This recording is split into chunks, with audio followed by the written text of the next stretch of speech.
And we're... That's what I did. I got him again, folks. You're a bad man, Festa. Festa Workshop. One of these days, I'm going to do this to him, and he's going to call me a name just as we go live. I'm trying my hardest. Anyway, folks, welcome to Workbench Live with Festa and Foxx for the wonderful folks over at eModels.co.uk. Your one-stop shop for all your model making needs. There you go, folks. Absolutely. So, yes, welcome to one and all. So, without any further ado, because I haven't got to do pimpage tonight because it's eModels, we got in the chat. We've got Kipper saying evening, ladies. Evening, Kipper. Hey, Kipper. That was ladies. Hello. There. Yeah, I like that. Fox saying evening, all prepare for nonsense. Yeah, I mean, if they had seen the 5 minutes before the stream, they'd have thought we was nuts. Ross is in, says, hi, Colin and Fox. Hello, Ross, how you doing, mate? Hello, Ross, mate. Wendy Hickson with an H is in. She says, you jugs, everyone with glitter. Big hugs for Wendy. Hey, Wendy, big hugs. Lee Eagles is in, saying, hi, everyone, with a wave. Quick, tie the string round thumb. Wave. There you go. Hello, Lee, how you doing, mate? Jacqueline is in, saying, good evening, gents. Good evening, Jacqueline. How the devil are you? How are you? And how are Kevin? Hope you're both doing all right, mate. Kipper says, hi to Jackie and Kev. Lee Eagle says, I've bought my screens for the GTR. Yes, nice one. Bung some pictures in the gallery. Go get them in there, geez. Kipper says hi to all. Jackie says hi to Matthew. Jeff Light is in, says hi, Cole Fox, and all in chat. Hello, Jeff. Love to you and Maggie, mate. Hope you're both all right. Keith is in. He says, hi, everyone. Hope you're all well. Hello, Keith. How you doing, geez? If you could just let me know in chat that audio and video is coming through nice and clear, and it will stop me then stressing and getting myself all worked up. Mm-hmm. Anyway, how's you and how's my mum? You don't care about me, really. You just care about my wolf. I've just got to throw you in there so that you feel loved. Yeah, I never feel loved. Hello, everyone. Yes, I'm fine, thank you anyway. Yes, I'm fine. I'm all right. I'm not doing too bad. My wolf is fine. She's been given some peanut butter and jam butties to keep her busy until dinner time later. Oh, bless her. So she's more than, and a mince pie, so she's more than happy. Oh, dear. Not been up to much over the last week. Just been doing some bits and bobs. I got the thing I built last week primed. The Orc Mega Boss in... Orc Warboss In Mega Armour. I'm going to be painting this tonight, so he's all primed and ready. Oh, you've been doing... Hold up a minute. Handbrake applied. You've been doing modelling things. Are you ill? I know. Well, I was ill a bit, but... No, of course, yes, you've had coldykins, haven't you? No, I think my wolf and I ate something ropey on last Friday, and it had its wicked way with both of us. So, you had a bit of hose pipe. Well, all the possible egress was applied to the figures. Yes. There was many interesting incidents over the weekend. Let's just leave it at that. For those watching in black and white, the pink is behind the blue. Yeah. But yes, it got a bit. Let's just say physics is a good subject. Fluid. Moving on. I'm paying intensive detail to the post-it note just in case. Yeah. So I've got this guy primed anyway. So I'm going to be painting him. This is my stopgap build until my Lord Croak arrives from the guys at eModels, which I'll be building and painting. Absolutely. For them. So I'm painting this up. But other than that, everything's been well. How are you, my friend? I'm fine and dandy, mate. Suave, windswept, and very interesting. A quick hello to Athol. I see you in the chat whilst I can. Yeah, everyone's saying audio and video's good. And Lee says, Festa, have you seen the fan-owned GTR just come out? I've had loads of emails from them, mate, but I won't talk about that on an eModels show, mate, if you don't mind.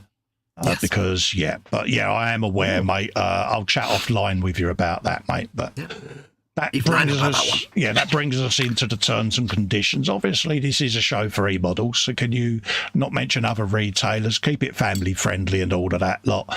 Because at the end of the day, eModels are a business, and this is going out on their channel as well, folks. What else is there? I think that's about it, isn't it? No religion, no politics, and no hot topics. If we can do that, we'll all be fine and I thought you were about to say no potatoes then. No religion, no potatoes. Don't forget, of course, if you're watching this embedded in Facebook or Twitter and you can't see the live chat, come and join in. Click the YouTube icon in the bottom right-hand corner. You can carry on watching on YouTube and you can join the live chat. You can ask us questions. You can do all that good stuff, hang out with us. Don't forget, though, we don't actually work for eModels. We're just two lovely fools who like to do stuff for them. So we can't tell you anything about if something's in stock or anything like that. We don't know that kind of stuff. We just make models. So, but yes, do hang out in the chat. Come and join us. Absolutely. Absolutely, folks. So, what bit of your little Leiferwagen are you going to be fiddling with tonight, then, Con? I'm doing some window frames. I've got the glass all masked off, and then I'm going through and detail painting wheels, the engine, and things like that. So we've had base colours. We've got a bit of faded paint going on across the roof there, as you can see, where it's beginning to come off. Nice. I forgot myself earlier. I was chatting to Kipper, and I started sitting here painting the roof rack, and it's like, damn. Fettling. So yeah, I'm doing all the little bits and pieces tonight, just working my way around, picking out little bits of detail as I go. Yeah. And then I shall be doing an order in the new year for some of the other parts that are going in this little build. So keep an eye out, folks. There are more coming. Lovely. Yeah. That's what I'm up to tonight. Don't forget, bench, belly and beverage. What's on the bench, what is in your belly, and what is your beverage of choice, folks? Le beverage du choix, as the French would say if they did an eModels live stream. Yeah. No, Fox, don't put your paintbrush in your teacup. That's a bad move, yes. Oh, you spud. Nearly. I just hover my brush over the cup and I'm like, oh, no. Yeah, that's why all of my drinking cups have lids on them, because, yeah. That's why I use my Citadel pot as the wash pot, because it's not like a cup. Yeah. I did make the mistake once of having a coffee cup that was identical to my wash cup. Yeah, we've all done that one, haven't we? Drunk the brush water. Oh, yeah, you do it once. Yeah. It's a bit like licking the brush with Agrax on. I was about to say exactly that. Yep, you do it once. If you're very special, you might do it twice, but, you've got to be very special. Right, let's get some colour. I'm always special. I try to be as special as much as possible. It kind of comes naturally to me. Right, so I'm just going to be getting base colours on this chap tonight. I don't think I'll get much further than that. But let's crack on. He said crack. I said crack. I need a brush of reasonable size, but not reasonable quality, because it's just adding a base colour. So, scratty old base brush will do. That'll do. Just use your crummy old brushes to get it on there. I did notice with some disdain that the only actual painting handle I could get to fit this guy standing is the big massive one, which just looks really silly. I prefer the little ones, but hey, I use what I have to use. Oh, the perils and the tragedy of being a Warhammer painter, eh? I know. Painting handles are in stock.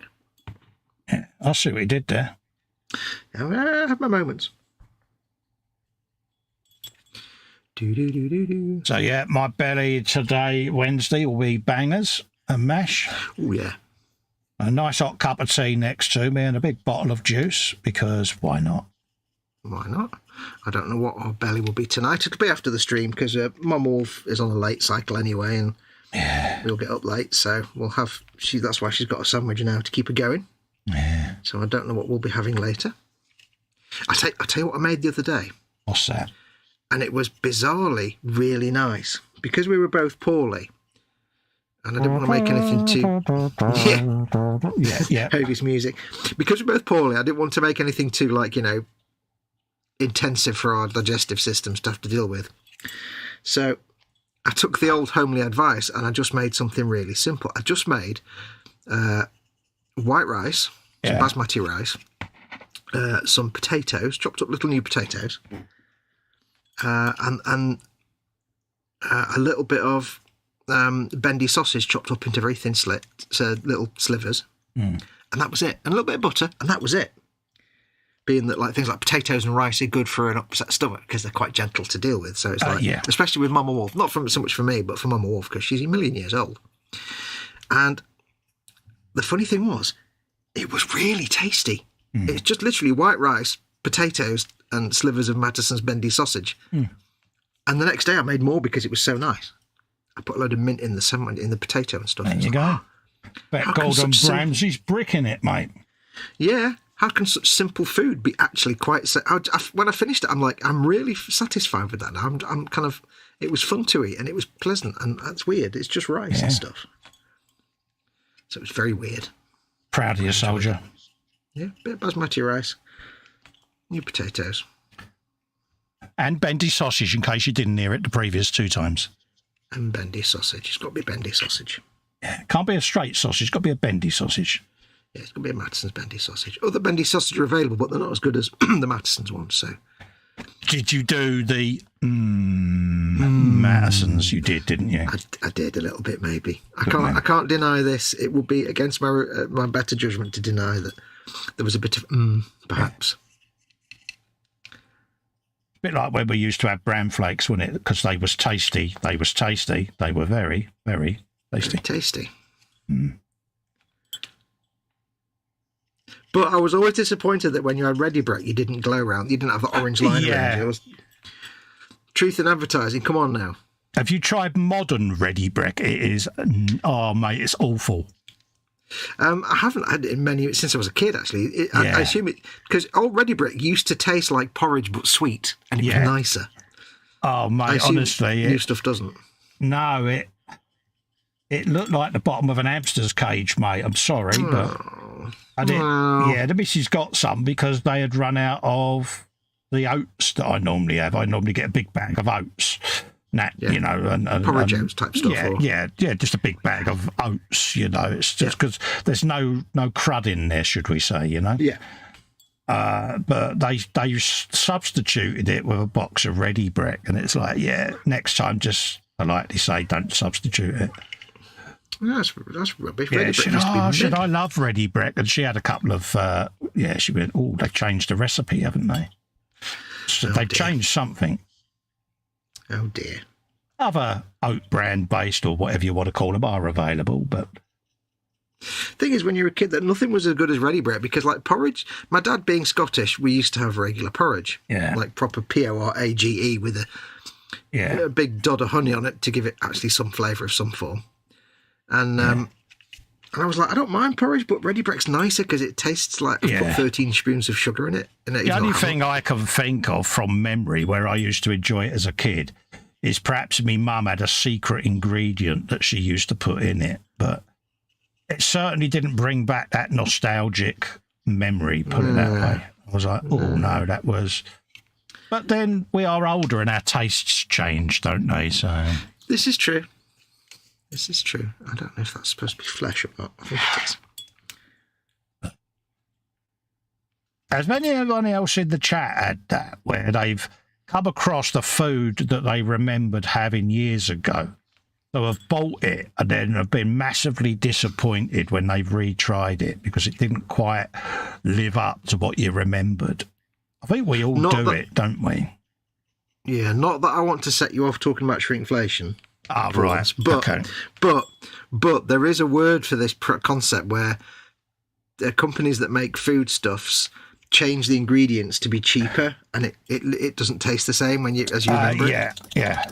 And I can't remember what the word is. It's something inflation, but it's tasteflation or something. Costflation or tasteflation or something, yeah. But I think it's tasteflation, something like that. It's a similar concept, it is noticeable because, like you say, you remember stuff, don't you? And some of the drinks and that and other things that they changed the recipe of, and then, of course, everyone complains about it.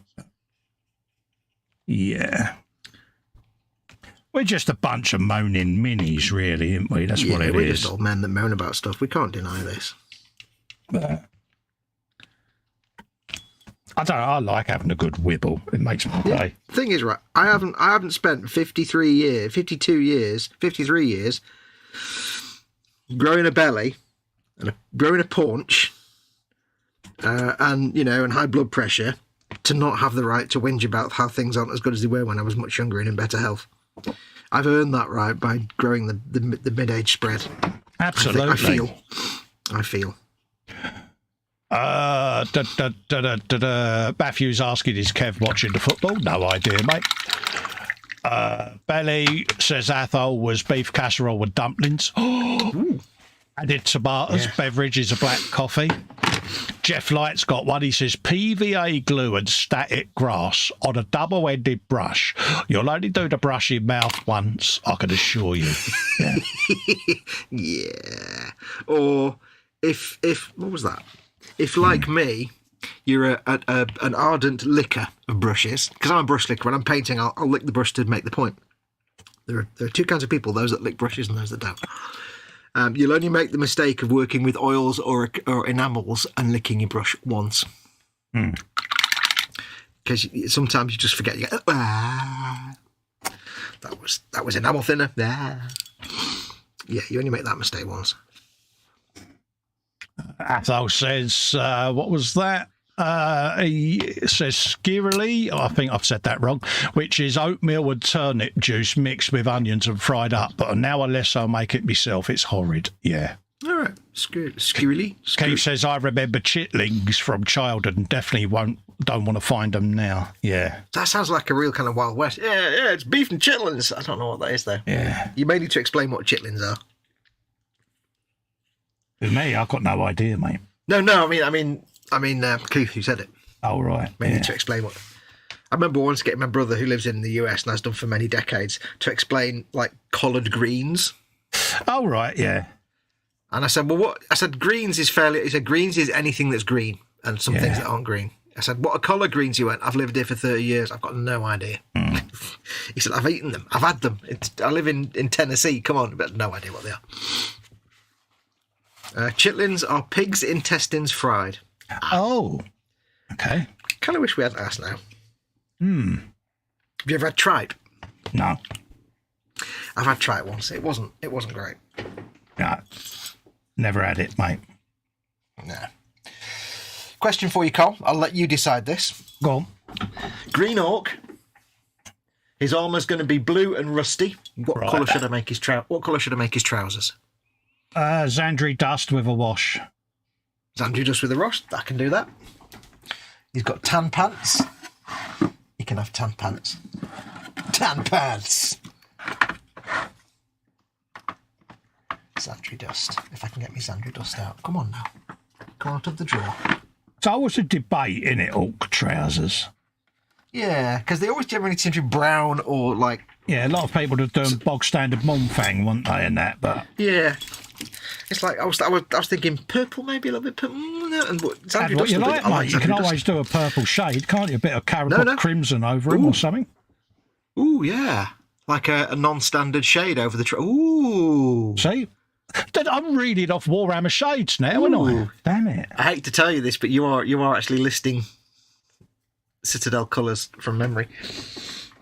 That's the funny thing, like with like shades. It doesn't have to be Citadel shades, but with washes. Even I fall for this. Like, you think, I'm doing sand colour trousers, I need a brown wash. Because you know a black wash won't work. Yeah. It'll just look stupid. But like, I need a brown wash. But it's like, but what if you did a green wash or a blue wash? And it's like, you forget that sometimes. You don't. You do. You're quite good for that kind of thing. I forget. Yeah, I tend to, a bit like when I did the Star Weaver, wouldn't it? Doing it purple, but with a crimson wash over the top. And it just brought out the little shades that I wanted. You're quite good for that kind of inventive. Not only are you inventive with the building, you're inventive with the colour mixing as well. I'm quite I don't mind that because like that. Because I haven't been building Warhammer as long as you. I'm not. I wouldn't say restricted, but I'm not set in my ways with. Like you just said there, you'd have to do a brown wash on a brown paint. My philosophy is put whatever colour wash you want on there. Yeah, it's not specifically to do with like Games Workshop. It's just more just like mixing colours and doing colour. Yeah. My brain goes, it just needs a brown wash because it's a brown. It's like, yeah, but you don't need to. Nah, I think you're just more. Yeah, you're just more inventive with the colours, I think, than I am. Yeah. I like that. This is why, folks, why sometimes you'll hear me ask Colin for colour ideas, because a bit like scratch building, he's a font of ideas, and he's got more imagination on these things than I have sometimes. Shh, don't tell everyone. I want them to still think that I'm an idiot, mate. Come on, they'll all come to you for the information now. Oh, dear. Oh, no. We're getting emails all day. Okay, Colin, what colour should I paint this? Yeah. How about you paint it a shade of Leave Me Alone? Yeah. I suppose they don't recognise talent unless they've seen it, do they? Hey, they don't know talent Exactly. They don't recognise talent when they see. But that's the thing. I mean, we all have our little, areas that we can do and areas that we. But I think for me, colour theory is. I don't know colour theory at all. No. But I'm not that inventive when it comes to colours. I used to have little nervous breakdowns almost about what colour should I paint this Gundam, because if I don't want to do it standard colour, because I don't have the imagination. My philosophy is if you paint it and you don't like the colour, you can paint over it. So, yeah. It's just me, if you don't like it, there's such a thing as just bung it in there, job done. Yeah. It's just nice to come up with that. If I paint something X colour, it's like, well, I painted this bit red and this bit this colour. What colour should I do the other bit? And I sit there and go, I don't know. Yeah. It's not, it's the imagination of, not if I painted it well, but I suppose if I did the colour theory and learned it properly scientifically, I might be better. But quite often he'll sit there and he'll be, and I go, what are you up? What are you up to? I'm trying to think of what colour I should use with this. Try that one. And sometimes, I wouldn't say you're sceptical, but sometimes you've and ahed a bit. And then when you've done it, you're like, oh, that really works, doesn't it? It's like, yeah. Did you know that? It's just a thing. I've learned over time to trust your Uncle Festa with colours and things like that, because he's got the mileage doing his bikes and stuff. Yeah, he knows what works. It's one of them you learn by doing, don't you? At the end of the day. Yeah. And I think as well, especially with your history with like doing custom bikes and things, you'll have done a lot more wild and wacky colour work than I ever did. Than I ever did not doing that. So you'll have much more experience like doing like outlandish colour coordination, and it just works. I mean, people that have worked with the public will know this, that the customer is always right. And you would get a customer that would come in and they'd want this bike, and then you'd say, okay, let's now talk about paint. And they would come up with their vision, and you would think, oh my God, that really isn't going to work. Yeah. Now I need to try to explain it in a polite way as to why it won't work. And 9 times out of 10 it went well, don't get me wrong. But every now and then you would do a bike this colour because the customer was insistent, knowing that when they did see it, they would change their mind. That was frustrating because you had to reflat everything and do it again. But could you charge him for more work? You say, you can do it. Yeah. You used to basically, So that's what you wanted, mate. If you can change it for you, but that's a whole other job. Okay. And it was difficult, but they got it in the end. They're like, now I know what you mean. It's like, good try, but I went with you because you was insistent. They go, it's just cost me a lot more in it. I go, well, lesson learned. Yeah, trust your Uncle Festa. So I'll often, cause I just don't have that imagination. I think that's one of the reasons. I think it's one of the reasons why I'm not that inventive when it comes to scratch building stuff. And one of the reasons why, like when I used to do music, it died off and my drawing died off because I lost that kind of not childlike or naive, but just that like unrestricted imagination to go, let's just do this. Yeah, you got sensible, mate. Yeah, I was like, I'd double, I'd question my decision, or I'd be like, double thinking it, and it's like, where Colin's like, let's just try it. So I will more often not rely on Colin's judgment. You'll often hear me say, don't overthink it, Fox, just go for it, mate. And it's not me trying to ridicule him at all. It's just me trying to free him from his confines that he's putting on himself. It's like, just go with it, mate. It'll work. Trust me. Because the colours you've suggested will work. And it's like, well, there's nothing wrong with your suggestion.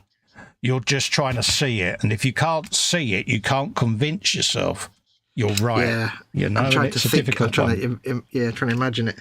Yeah. I think that's, like I say, that's the reason that my music and other stuff just died off, because I lost that little carefree, let's just try it and find out. And I got too busy like, but what if it doesn't work? And it just I just go for it, mate. It's just... what's the worst that can happen? Yeah.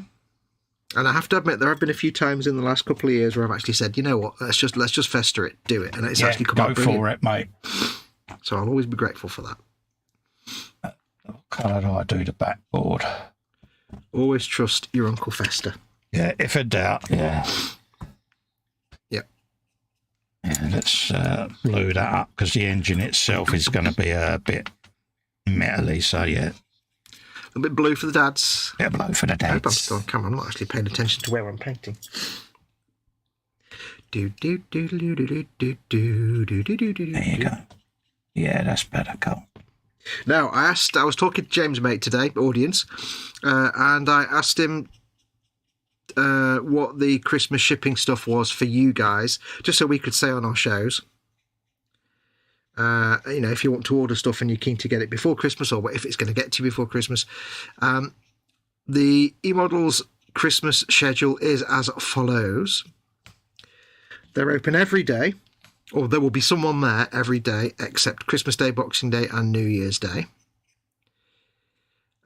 So if you're, I don't assume that's the public counter at the warehouse. That's not necessarily. If you want to go to the place, you're best to call them first, just to make sure, because they may be there, but just processing orders. So I'm not sure of that. But if you want to place an order, they're there up to Christmas Day and Boxing Day. However, whether you get your order before Christmas is nothing to do with them. Well, they'll get stuff packed and shipped as quick as they can, but it's 100% down to whoever the couriers and the Royal Mail and everybody else. So the basic rule of thumb is just get your order in as quick as you can, and if you're lucky, you'll get it before Christmas. With nothing guaranteed. They were saying that one courier has just changed their 1-day delivery to 2-day, but didn't tell anyone. I won't say which one, and didn't even tell eModels. So yeah, which is awkward for them because they get inundated with the "Where's my stuff" emails. Yeah, it's like I ordered 1-day delivery and it was 2 days. So, but yes, basically they're open. If you want to go to the public counter, if you're local, please call them first. Don't just turn up, because you never know for sure. They might just be doing orders online and they won't answer the door. But yes, they'll be processing orders all the way through. Just Christmas Day, Boxing Day, and New Year. There's no one there. Yeah, it's normally what they do, and is they just don't open up the shop counter as such. They focus on getting everyone's stuff out to them. So yeah, especially after Christmas and Boxing Day, the guys will go in there and they'll just cram all the orders, because they'll have billions of orders. Yeah, so they'll have like trillions of them. So awesome. They will just focus on getting them all fulfilled as quickly as possible. But do expect, of course, as they always say, do expect delays. If you're ordering it now on the 20th, you might get it in time. I've just placed an order for something, and it's like, you might get it in time, but don't be surprised if you don't, because it's Christmas. I look at it, and it's the same with James. Is once it leaves their depot, it's no longer in their control. Yeah. They're heavily reliant on the courier and their ability to get things fulfilled. So bear that in mind before you have a go at eModels. Bear in mind that once it leaves their building, they're at the behest of the courier at the end of the day. So yeah, they're not driving the van or anything like that. No. And of course, being Christmas, there will be delays and everything else. So oh yeah. So if you want to get your orders in, get them in quick, and they'll do their best to get them out for you ASAP.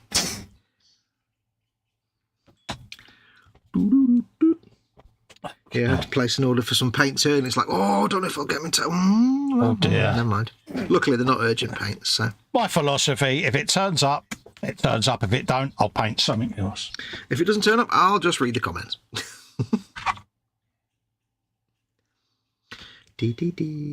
I should have my Lord Croak kit soon. They're just waiting to have more than one in stock, so that when I start making it, of course, and building and painting it, they have at least a number of them in stock in case anybody wants to buy one. Yeah.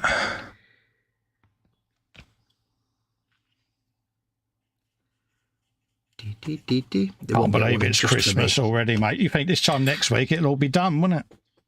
This time next week we'll all be twice as heavy, and we'll all have watched at least one of the classic British Christmas films. Oh yeah. See, when I was growing up in this house, the classic British film, and when I say British, I mean for British households, not mean the actual British film. Yeah. The classic Christmas film in this house was Star Wars, always on Christmas Day. Yeah. I don't know why. We never used to watch The Great Escape.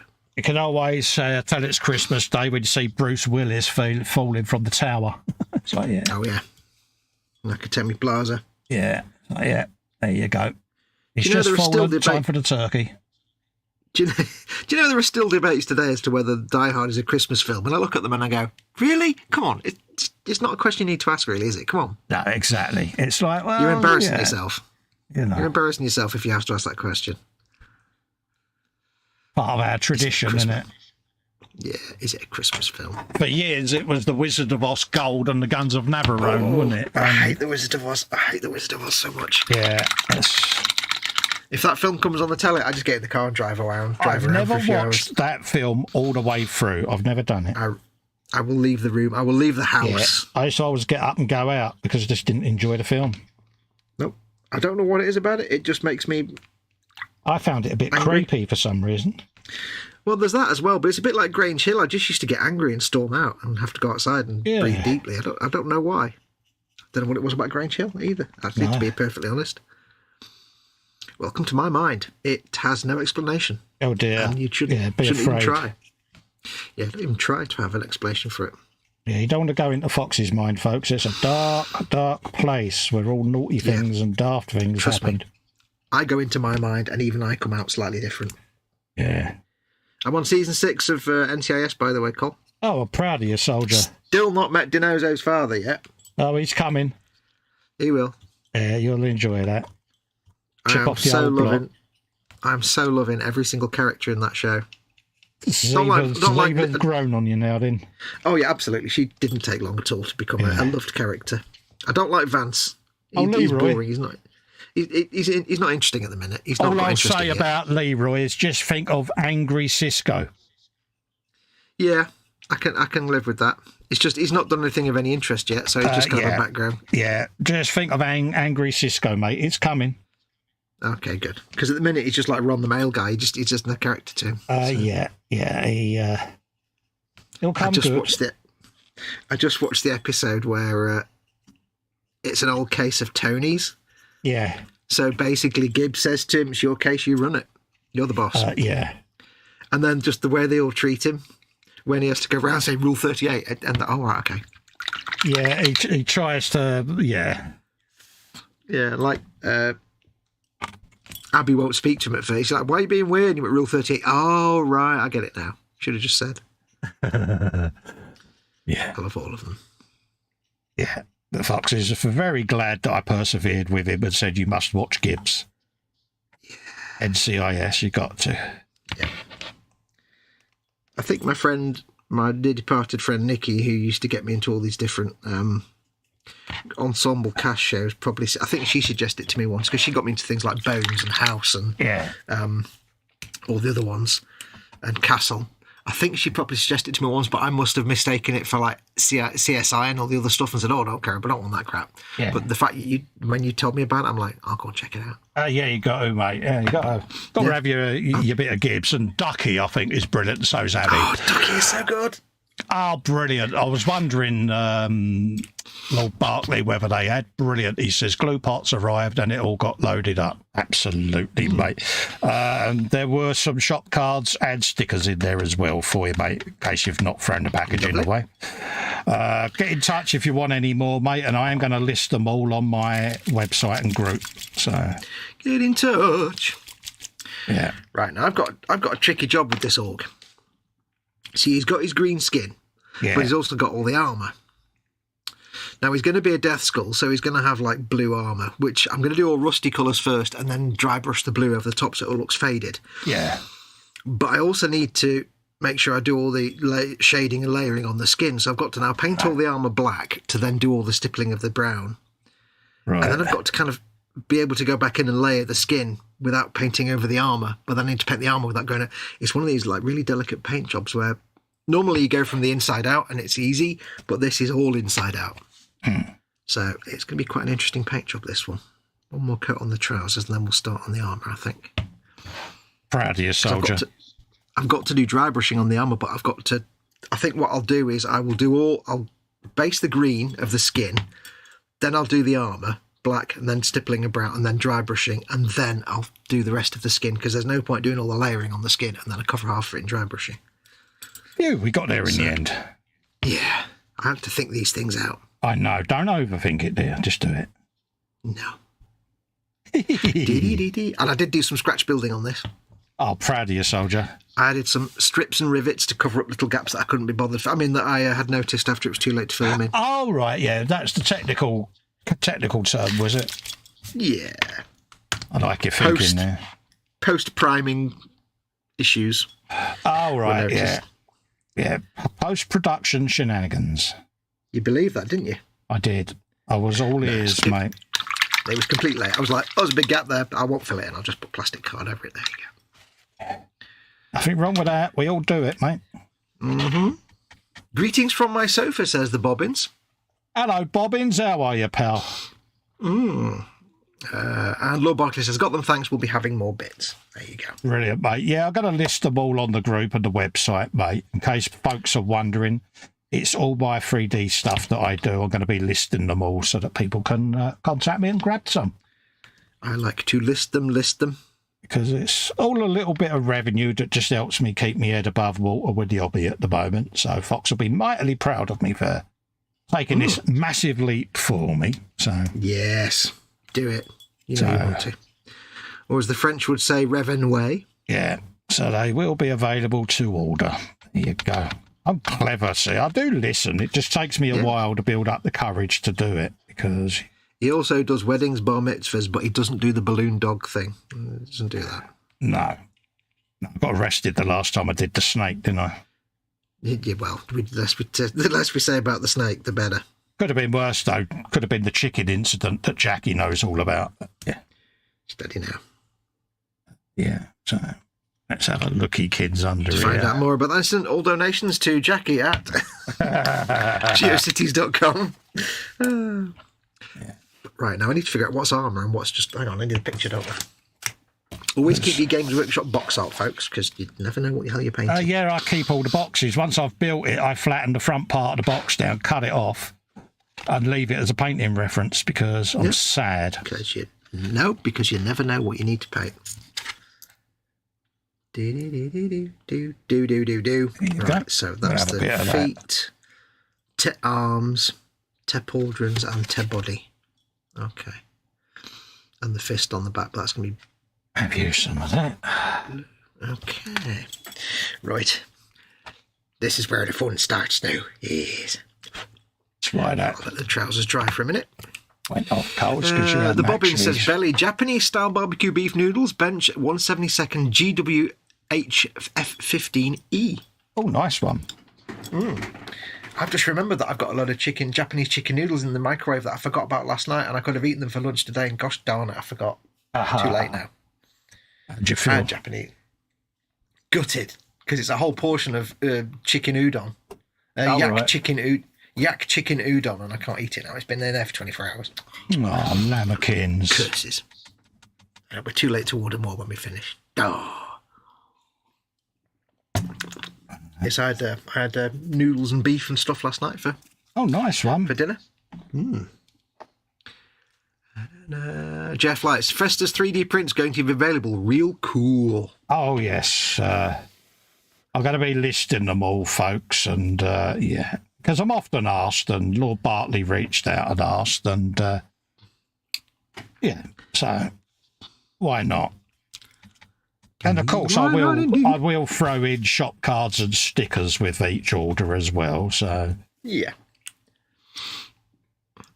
That one, I'll use that.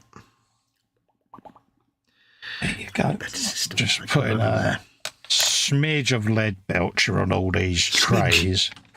And then I can go over and do a little bit of a dry brush with some highlighting, because this is what all the storage stuff, red and all of that lot, lives on. So I might as well put them all in there. Yeah, smidge your belcher on. Yeah. Lead belcher. And I'm going to be putting in an order to eModels just after Christmas. I might actually do it tonight so that it's ready for the new year. I have a few other bits and bobs for this vignette. So you like that word, don't you? Vignette. I do, mate. And I hope people like what I end up doing with this, because it's a little bit different. So why not? I think they will do. I think you'll be fine. Yeah, and I like doing things different. Different is my middle name. See what I did there? I thought your middle name was Arbuthnot. Yeah, get the old Dianas off of there. I see what you did there. I know that rhyming slang. There you go. Have a bit of that. There's another one there. Get you some of that. I don't want to paint this black rather than grey. It was that 50 Shades of Grey. See what I did? I see what you did there. No, I'm going to do it dark. It's Corvus Black, which is like a very dark grey, because then it looks like very dark metal. Because you have all the rust and stippling on it. Good colour, that. Yeah, I like to prime things black when I'm doing my stipple rusting effects, just because it gives them dark shadows. But I haven't got space to have that showing up on here, so we'll just do it in dark grey. Yeah, always if any works. of it shows, if any of it shows, it just looks like dark metal, basically. Underneath the rusting. Underneath the rust. Yeah, a bit late there, Carl. Sorry, mate. I was concentrating for a change. Nonsense. This is not possible. It's not allowed. I thought we'd beat that out of you. I know. Beat the devil out of it. So we did. With me big Bob Ross afro wig on. Ooh, there's a scary thought in there. Let's put that in there. Let's have a looky, kins. I still have never seen a photograph of you with the hairs. The bobbin says, will we be able to get Festa's fluids? Hey, mate, get what you like. At the end of the day. That's a weekend question, that one. Yeah, obviously I won't go into details because this isn't a Festa's show. This is for the folks at eModels. So on the frolic, feel free to ask me to go into more detail, mate, or PM me. But I'm being respectful to eModels at the moment because it's their show. This is true. I've just spotted a bit of trouser that I didn't see before. Hey, keep it family friendly. Unexpected trouser in the bagging area. Wait, that doesn't work. Doesn't make it sound good either. So I shall deal with the trouser situation. Underneath the trouser. Oh, that could have gone so bad, couldn't it? Yeah. Yep. Yeah, we won't do the second verse of that because it's a little bit fruity for the dads. Yeah. A little bit blue for the dads.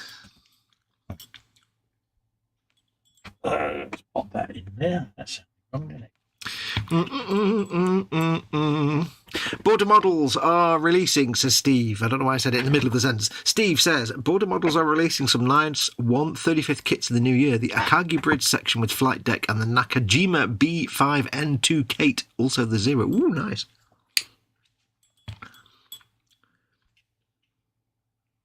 Sounds rather good. Make sure to get them all. Yeah, absolutely. Al says Mary's home after being in hospital. Oh, bless her. I hope she's all right, mate. It's done to her at home. Yeah. Poor girl. Poor lady. I had a thought, the other night. Oh, dear, you go careful. Talking of aircraft carriers, as we were. And I wonder if anyone's ever thought of this. Like, imagine you've got an air force or a squadron of planes, right? And you want to, have an airstrip and stuff, but you can't really have them airstrip because there's the risk that they'll be attacked by like artillery or mortars or something. So, what are your options? And I don't know I'm sure they probably thought of this, but I'm surprised me that nobody's ever thought about basically doing a land-based aircraft carrier setup, so that all your aircraft are underground. In underground hangars and safe and secure and can't be bombed or anything like that. But then you have a very short runway with a steam catapult. Because most of the planes in most air forces are aircraft carrier compatible. Didn't the Krauts have something similar when they was launching the Doodle bugs over to us? Retractable, dare I say it, Thunderbird style underground lair. Yeah, they were on like a little rail, weren't they? But yeah. But I mean, just for like aircraft, like, you've got your Air Force, your air squads with their F-16s or F-8, or whatever they are, whatever country. And it's like, why does nobody do like the steam catapult launching on ground? So therefore, you can have a really short runway that's easy to hide, and if it gets damaged, you can fix it really quickly. But all the important stuff's underground. I wonder if anybody's ever thought about that. I guess if they had, we wouldn't even know, I suppose, would we? Well, we wouldn't, would we, until we see it in action and the plane coming towards us. It'd be, yeah, Fox, what? That runway idea? Yeah, it's just down the road from me, mate. It was just one of those, like, just dropping off to sleep late night thoughts when you come up with this brilliant idea that obviously nobody else has ever thought of, and probably have. Yeah. And then you go to sleep and you think, well, nobody thought of that. I had one where it was on my Facebook feed. Here is a photograph of the world's first camera. Well, who took the photograph of it? Yeah. Yeah, so, yeah. Ah, sorry to hear that at all, mate. Bless her. Get well soon. Mm-hmm.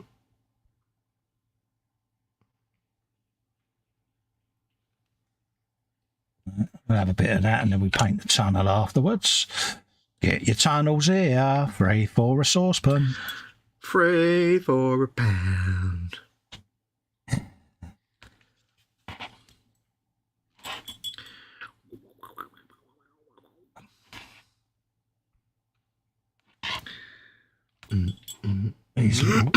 These little vehicles are such fun to do, though. I really do enjoy these.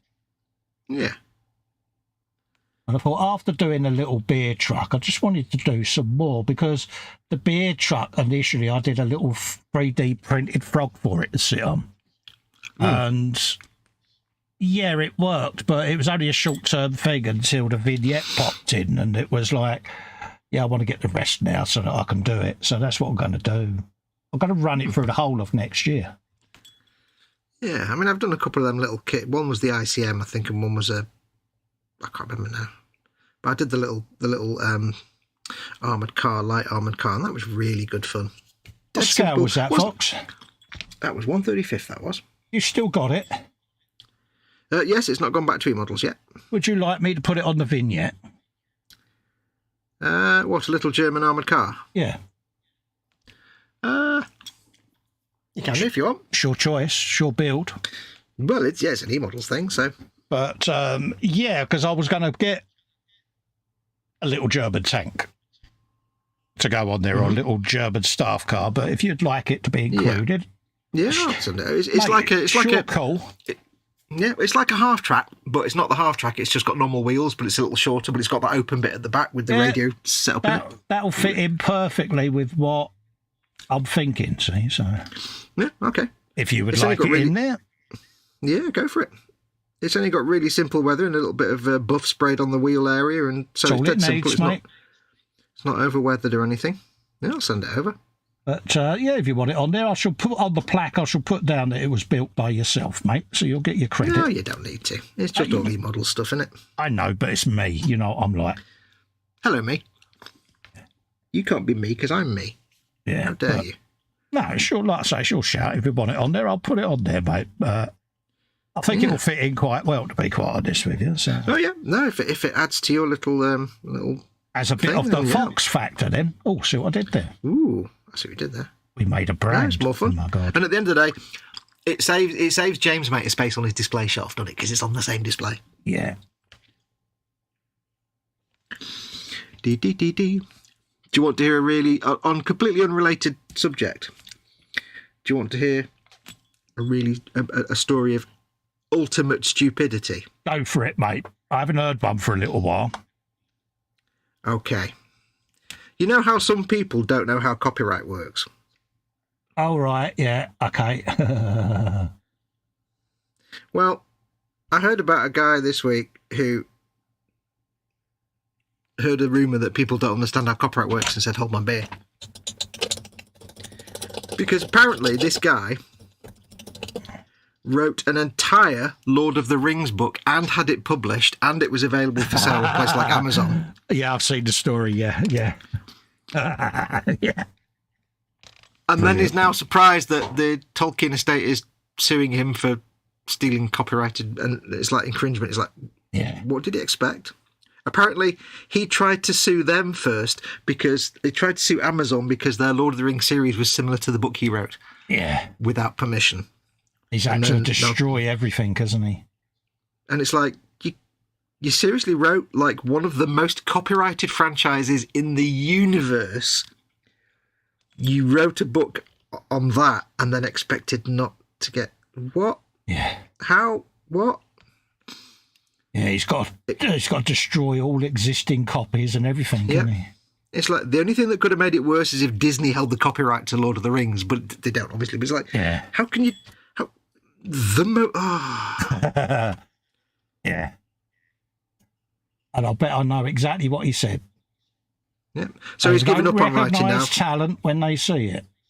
Yeah, yeah. So he's given up on writing now. He's going to launch a brand of soft drinks. He's calling it Coca-Cola. Yeah. See what I did there? I did. I read the story and I'm like, how can you be? We've all had conversations with people who don't know how copyright works.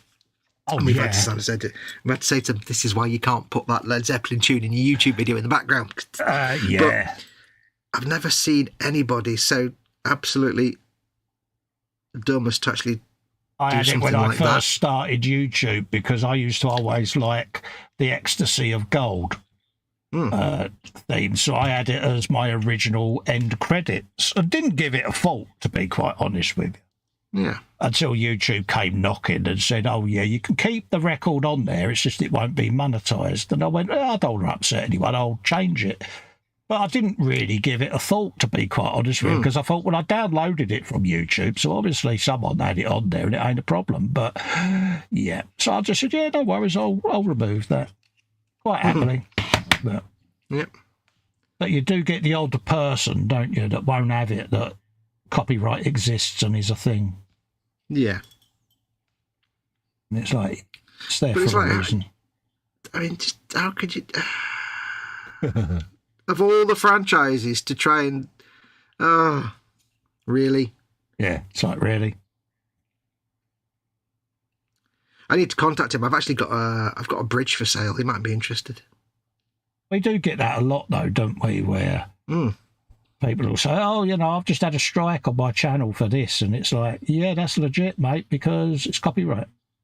Oh, but it ain't fair. Go, well, at the end of the day, if you're the musician that spent years writing that, scrimping and scraping, waiting tables to make it big, wouldn't you be paid that someone's using it on their video? I would. Yeah. I hadn't thought of it like that. I said, hence why you get copyright strikes, mate. Yep.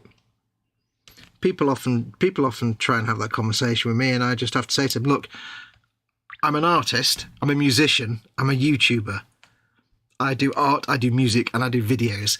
All three of those can potentially be stolen. So, yeah. I did make most of my music actually public domain, so people can do what they like with it. Yeah, and then you got on strike, didn't you, for using your own music? Yeah, I got a copyright thing from YouTube saying, hey, this music's in your video. And I'm like, yeah, I know, because I wrote it. Yeah, that was hilarious, that could only happen to you. And at one point, I got a strike for having the third Brandenburg Concerto in one of my videos.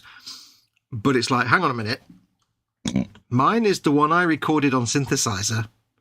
The one in that video is a chamber orchestra playing it. And also, J.X. Bach's been dead for 700 years, so the music itself isn't copyright, but the performance, just go away. And they went away. Oh, yes. Yes, the people that, you often find that the people that protest the most when they're told to remove copyrighted material are the ones that don't actually have a creative work that's been stolen. Oh, yes. Because if you speak to any creative musician, artist, writer, anything like that, they'll understand exactly what's going on. The ones that complain are the ones that don't have a stake in or have a horse in that race. Absolutely. That's what I have to say to them. You spend weeks writing a piece of music, and then somebody just takes it on and puts it on their video, and you don't get any money for it. That's why I've never complained when YouTube have gone, oh, you might want to change that. That's why I always use the royalty-free stuff, because at the end of the day, I wouldn't pretend to know everything about copyright because it ain't my thing, but I respect it. And if they turn around and say that is someone else's work, mate, you just might want to either not monetize or give them a credit. I'll go, yeah, no worries, I'll remove it if you want. It's not a problem. Yeah. I mean, there are always situations where you use something that's supposed to be copyright free, but turns out it isn't, and that's fair enough, Yeah. I know enough people who've used like copyright-free music websites, and it turns out they're not all copyright-free. They've just I had that, and I still get strikes or messages. I used to use a company. I won't name them for obvious reasons, but they're well known. And you subscribe to it, and you had a library of stuff that you could put on your videos, and all of a sudden I started getting hits off of YouTube. You know, this is copyright, and I didn't understand it, and I messaged them back and said, well, I'm getting all this stuff from here, and they went, that explains it then. They've not got the right to be doing that. They're actually and I didn't know that. That was my own naivety, but because that's the thing. Even when a website says it's royalty free, a lot of the times, they're either just shonky little websites that make money selling bits and bobs, and they don't really care, and they just find music. Or sometimes it's a genuine company that does royalty free stuff, and they do lots of things for subscription rates. But a piece will come through that they did their checks, and it seemed to be royalty free, but it's not, and they didn't do enough due diligence. Exactly, and they was fine about it, YouTube, and so was this company. And I was like, point taken. So I just now, when it comes through, I just mute the music. That's the problem. And just, I've muted it, and they're fine with that. Lesson learned. I tend to restrict myself now to either YouTube's like royalty-free archive database, because that's YouTube. That's what I use now. Yeah. Or my own music, of course, which I know. Or I've got some Kevin MacLeod stuff, because he does most of the music on YouTube and videos is probably done by. Now all my stuff is from the YouTube free library now, because I just know that I ain't going to get a problem then. Mm-hmm. And it's like I was watching a stream the other day with Kevin MacLeod and two other composers, and he said, I realised the other day, he said, he said, I'd say like 80% of YouTube videos probably have my music in them, because he was one of the first people that did lots of music that is free to use on YouTube. He said, just use it. It's as long as you credit me. So you'll see all these people, you'll hear all the same tunes. And that he does he's very prolific. And he says, if I was to commit like a really heinous crime, if I was to go out and do something really bad, 95% of YouTube videos would suddenly have like a terrible choice of music in them. He said, if I went out and was like some evil person, there's something like millions of people that would be like, oh no, I've got to get this music out of my YouTube video. Yeah. He said, I can't go out and be evil because there'd be too many videos with music in. I had a mate that, how could I word this? He used to use a piece of music called Rock and Roll Part 2. I won't name the artist. Yes. Because it was one of his favourite guitar riffs, and he had all the permission to use it. He never monetised it or anything, and then said artist got arrested, and the rest is history, should we say? And he spent the last 8 years going through everything, removing it. So there are perils, and use at your peril. He was like, if I can't go out and do evil crimes because too many people would suffer. Yeah, but you've got to be there. It's a thing, isn't it? You've got to think of it. At the end of the day, it is one of them, isn't it? Where are they? There they are. I knew I'd seen them. I had seen them. I like it. All right, let's have a bit of that. Yeah, put the bristles in the paint. Because, both you and I, we have people that come to us sometimes asking for advice about how to do YouTube and how to do videos and stuff and tips and tricks and things like that. And one of the things I used to hear a lot was I had a video demonetized or copyright struck. Yes. Because there was a TV on in the background and something was playing and blah, blah, blah. Oh, yes. And it was maybe there's some music or it was the film or whatever's on the tie. And they've copyright striked me and I don't agree with that. And I said, well, here's two things. When you put a video up and there's copyrighted material, whether it's you've used a song that somebody has the rights to, or that song just happens to be in the background, YouTube don't care. No. Law doesn't care. You are broadcasting material that somebody else owns the rights to, and you have to pay for the right to broadcast that. Yeah. I said, and second of all, and more importantly, if I'm watching your video, why do I have to sit and listen to your TV in the background? Be professional and turn your TV off, for crying out loud. Yeah. If you want to show me how to paint something, I want to focus on that, not have your TV in the background and your kids scraking and the dog barking. Just You'll be amazed how often that happens. I'm a huge space fan, as you know. Yeah. And when the Falcon Heavy first started flying, Elon Musk put his own car up in space, the Tesla. So I recorded the footage and I put it out on my channel as a video people might find interesting. Well, when the car was released, they actually played Starman, David Bowie. Oh, no, Life on Mars, should I say. Yeah, it was Life on Mars, wasn't it? Yeah, just that little rendition bit, you know. And I left it in there because I thought, well, it was part of the video. It was transmitted by Elon, therefore it won't be a problem. But straight away I had a strike, and it was like, well, I'll leave the video up but not monetize it because people might go out and buy the album. And they was fine with that. Not every copyright you get is going to result in you pulling a video. And they was fine with it. They was like, yeah, okay. I said, well, you know, you just get the copyright that you're entitled to. But if people then go out and buy his music, all the more. Yeah, I mean, if you take the monetization off, then they're fine with it. I've got one. The only one I've ever knowingly done was I did a cover version of Jean-Michel Jarre's Magnetic Fields Part 1. Right. Which is one of my favourite Jarre tracks. It was a bit shonky, but I was proud of it. And it got a ping, of course. Yeah.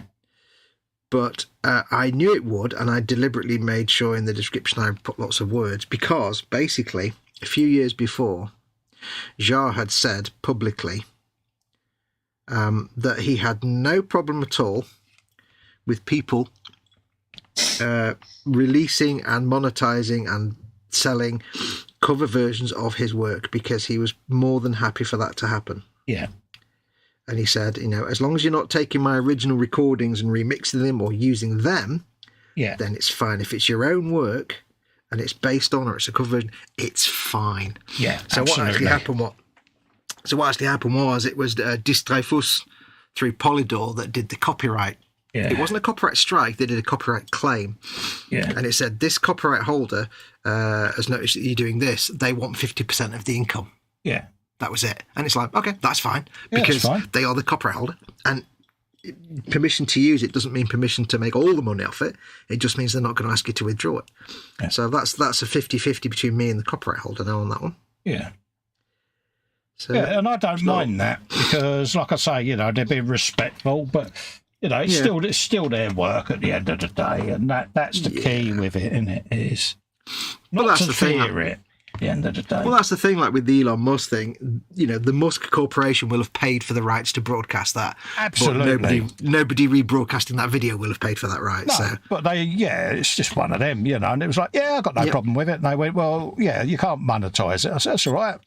Monetize it and the money can go to you. Don't worry me. I don't need the money or want the money. I said, but if it encourages people to actually go out and buy Bowie's music, it's a win-win. I was like, well, that's actually, all right. Yeah, they will do that, because that's one of the options you get when you have a monetized content strike on YouTube. This is, you know, this is for people watching that don't know. You get a number of different options. You can either remove the copyright material, you can leave it in and agree to a 50-50 split, or you can leave it in and they can take all the revenue from that video. Yeah. So you get, it's not very often that you'll get a copyright strike and they'll say remove the video, because if it's just for like a piece of music or something, they'll give you those options.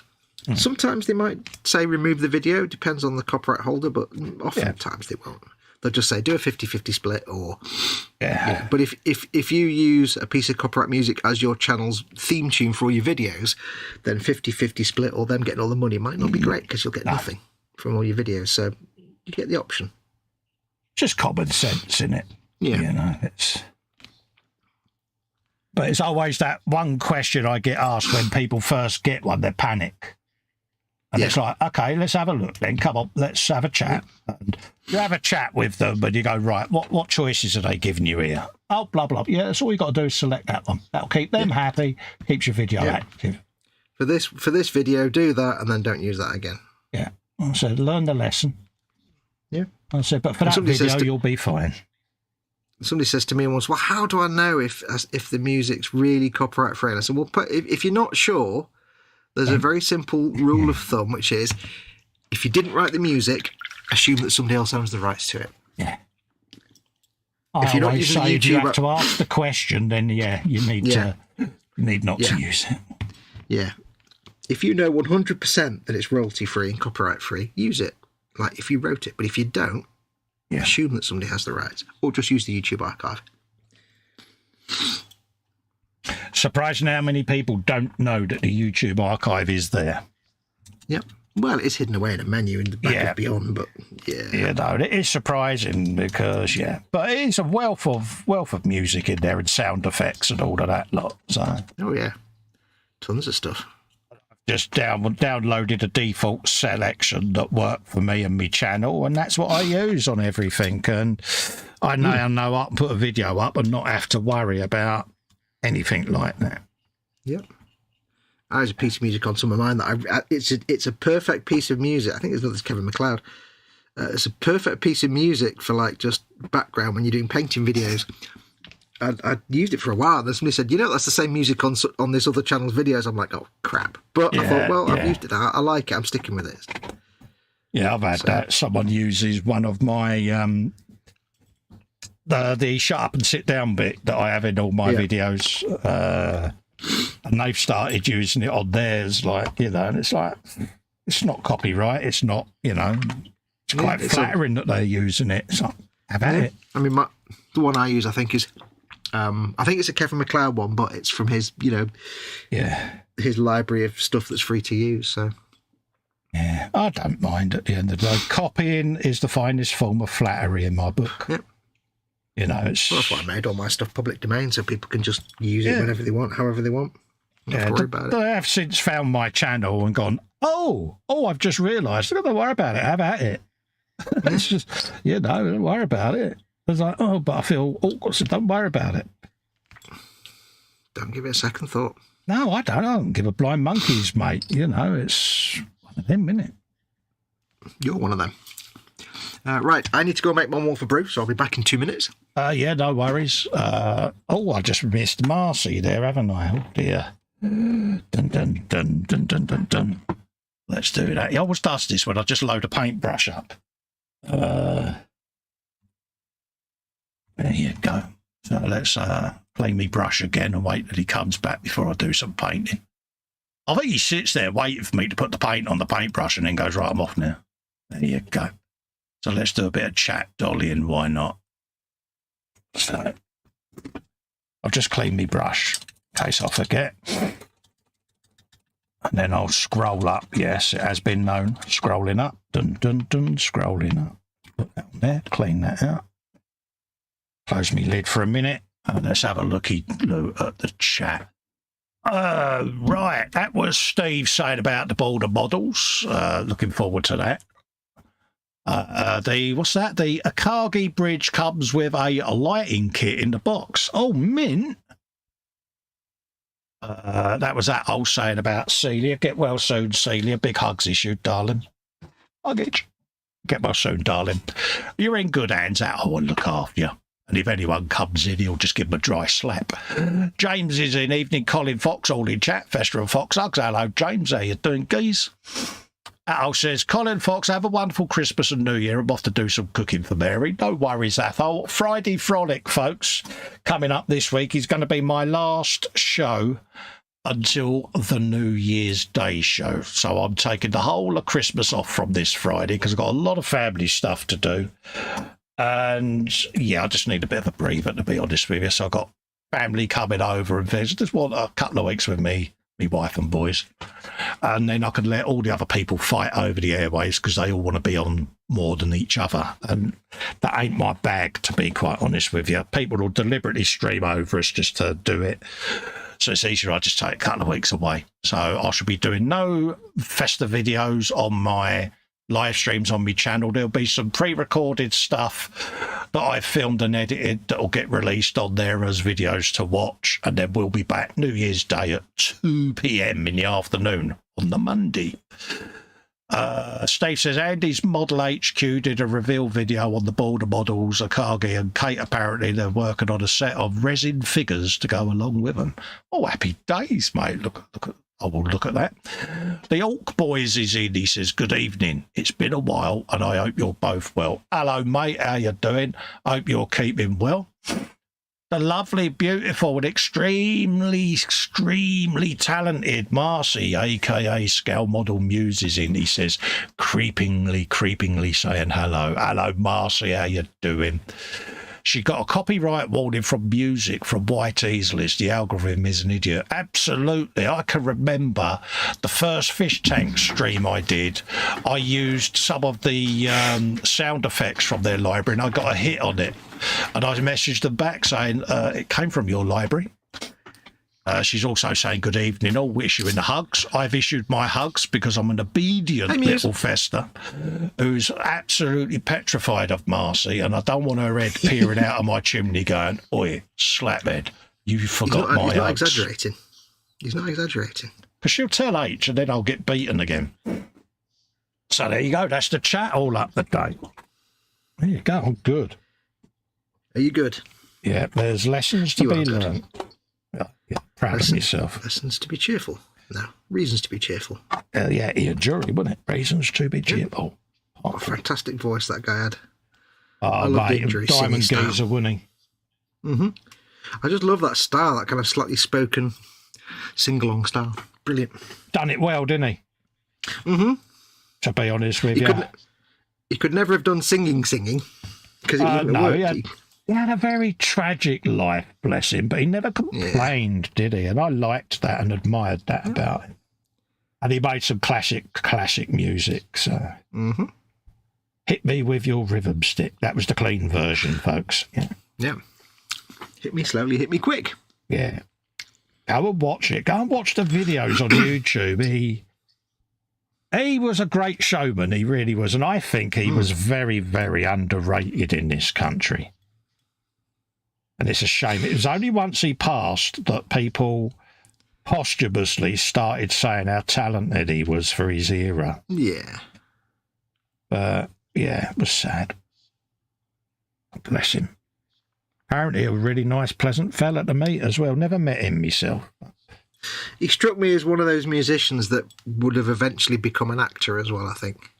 He did do a bit of acting, didn't he? Along with Dennis, I sing every theme tune for everything I act in. Waterman. Write a theme tune, sing the theme tune. That's it. So I can't do that high voice, but... No. Yeah. I didn't know. Did you? I did know this. But Adamant, apparently... A.K.A. Stuart Goddard. Had a bit of an acting career. Yeah. He was in... I remember watching him in... Oh, what was it called? Oh, I forgot what it was called. Oh, there was an American cop show series, but it was a silly one. It was a stupid one, and it was a guy. The character was basically the dumbest cop ever. It was a big, plainclothes cop, and he had a massive gun that was what's his name? He was totally stupid, and he was useless, but he was also. Very good. Hammer, was it?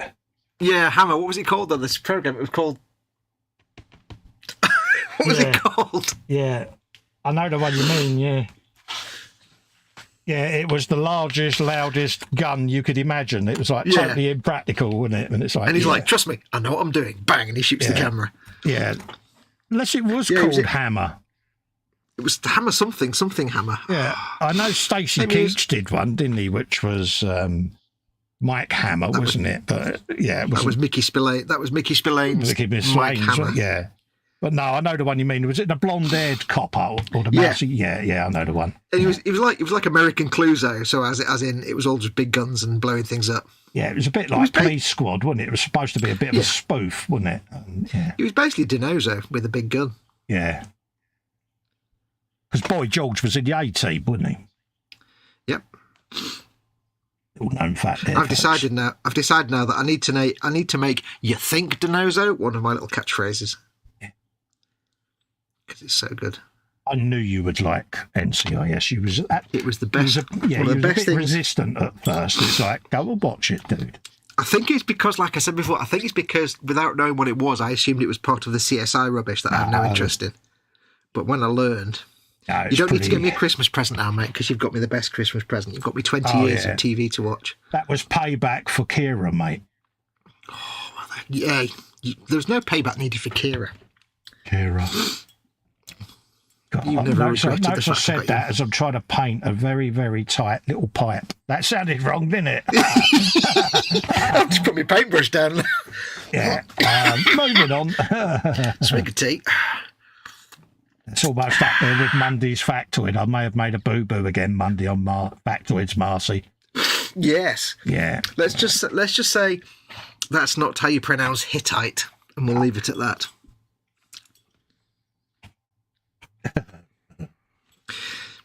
Yeah, if you want adult rated entertainment, just get Colin to read the Bible or something. Enough words in there that could you imagine that? Yeah. You'll adult up. Stop shaking, Festa. What's wrong with you? Twit. Festa, stop shaking. Really?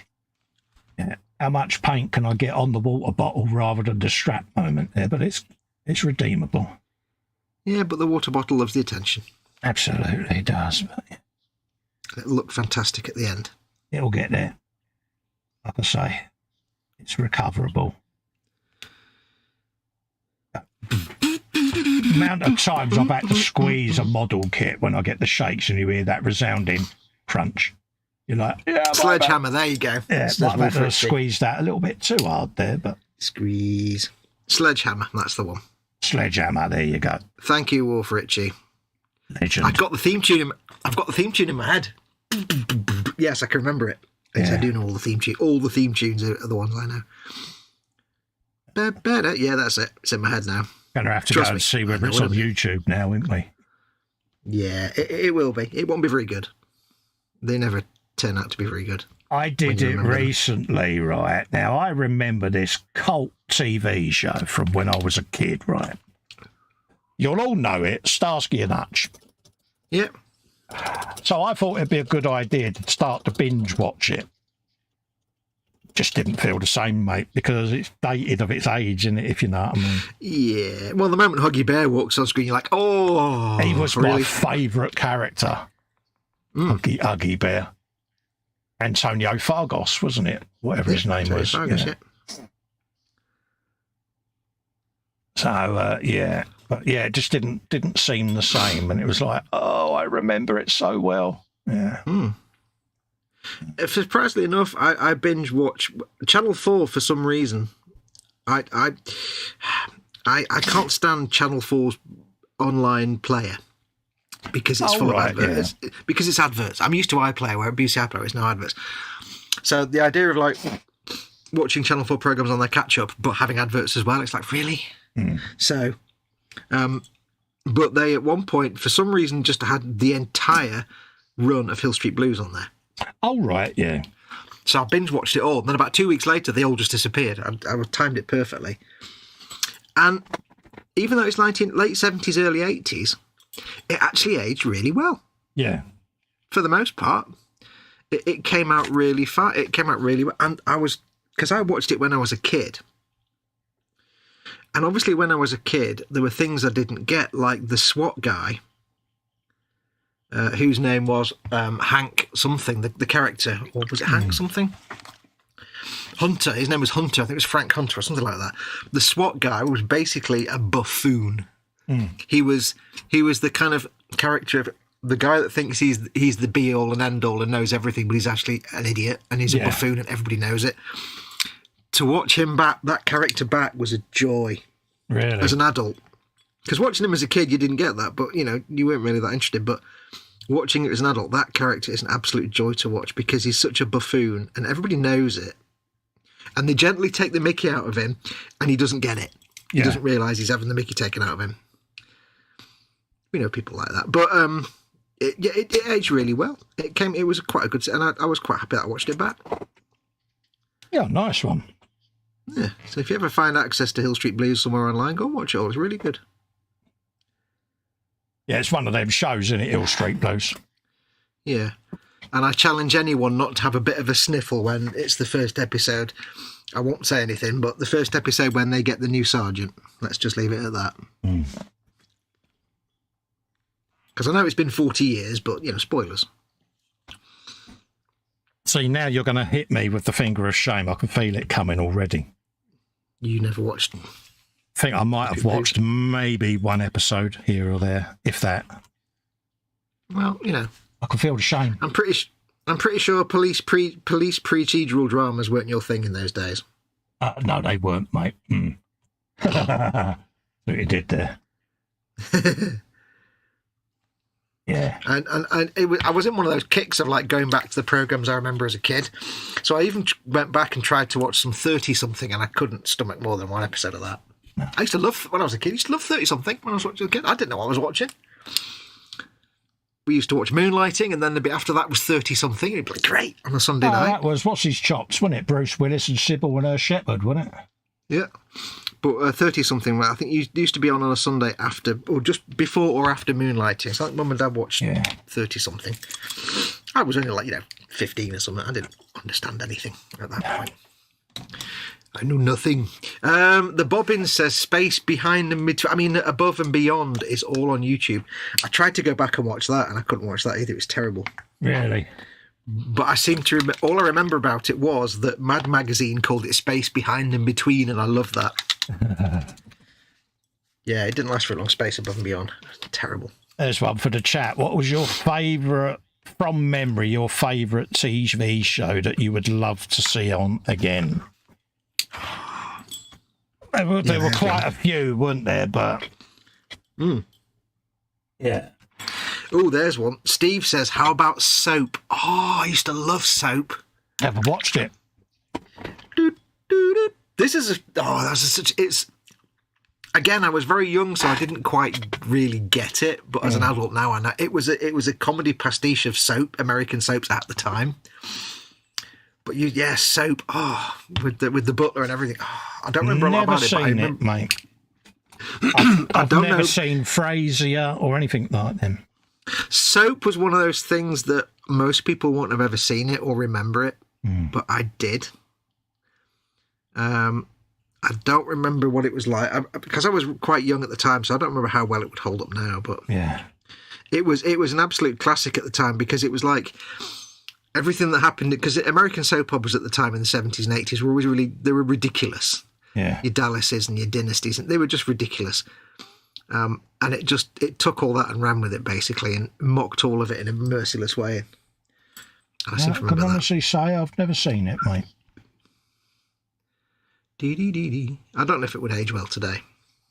Yeah, my mum used to watch all the things like Cagney and Lacey and all of that sort of stuff. So that's probably the only American TV I can remember seeing when I was young. But I don't know why. When I was in my teens, we had a very strange thing in it. I used to watch some very strange programs like Cagney and Lacey, 30-something, The Wonder Years. I don't know why I was watching them. Yeah. These were like middle-aged adult programs. I just kind of liked them. Yeah, she used to watch a bit of Columbo, a bit of McLeod, that sort of stuff, you know. Oh, McLeod, there's a throwback. Good God. She used to love all of that, me mum. Is that the guy on the horse? Yeah, Dennis Weaver, wasn't it? Yeah, riding through the city but on a horse. Yeah, yeah. So she used to love all that. So that's what I remember, that Kojak. I don't remember Kojak. I don't remember even ever watching Kojak. I probably did, but I don't remember it at all.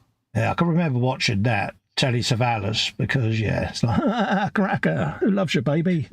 Bizarrely, I was actually reading about Kojak the other day. I didn't know, but in the first season, he actually smoked, and the lollipops was because he had to stop smoking. And they wanted him to stop smoking, but he had to stop smoking in real life, so he went for the lollipops instead. I didn't know that. Yeah. Classic TV. I've got the theme tune from Soap in my head now.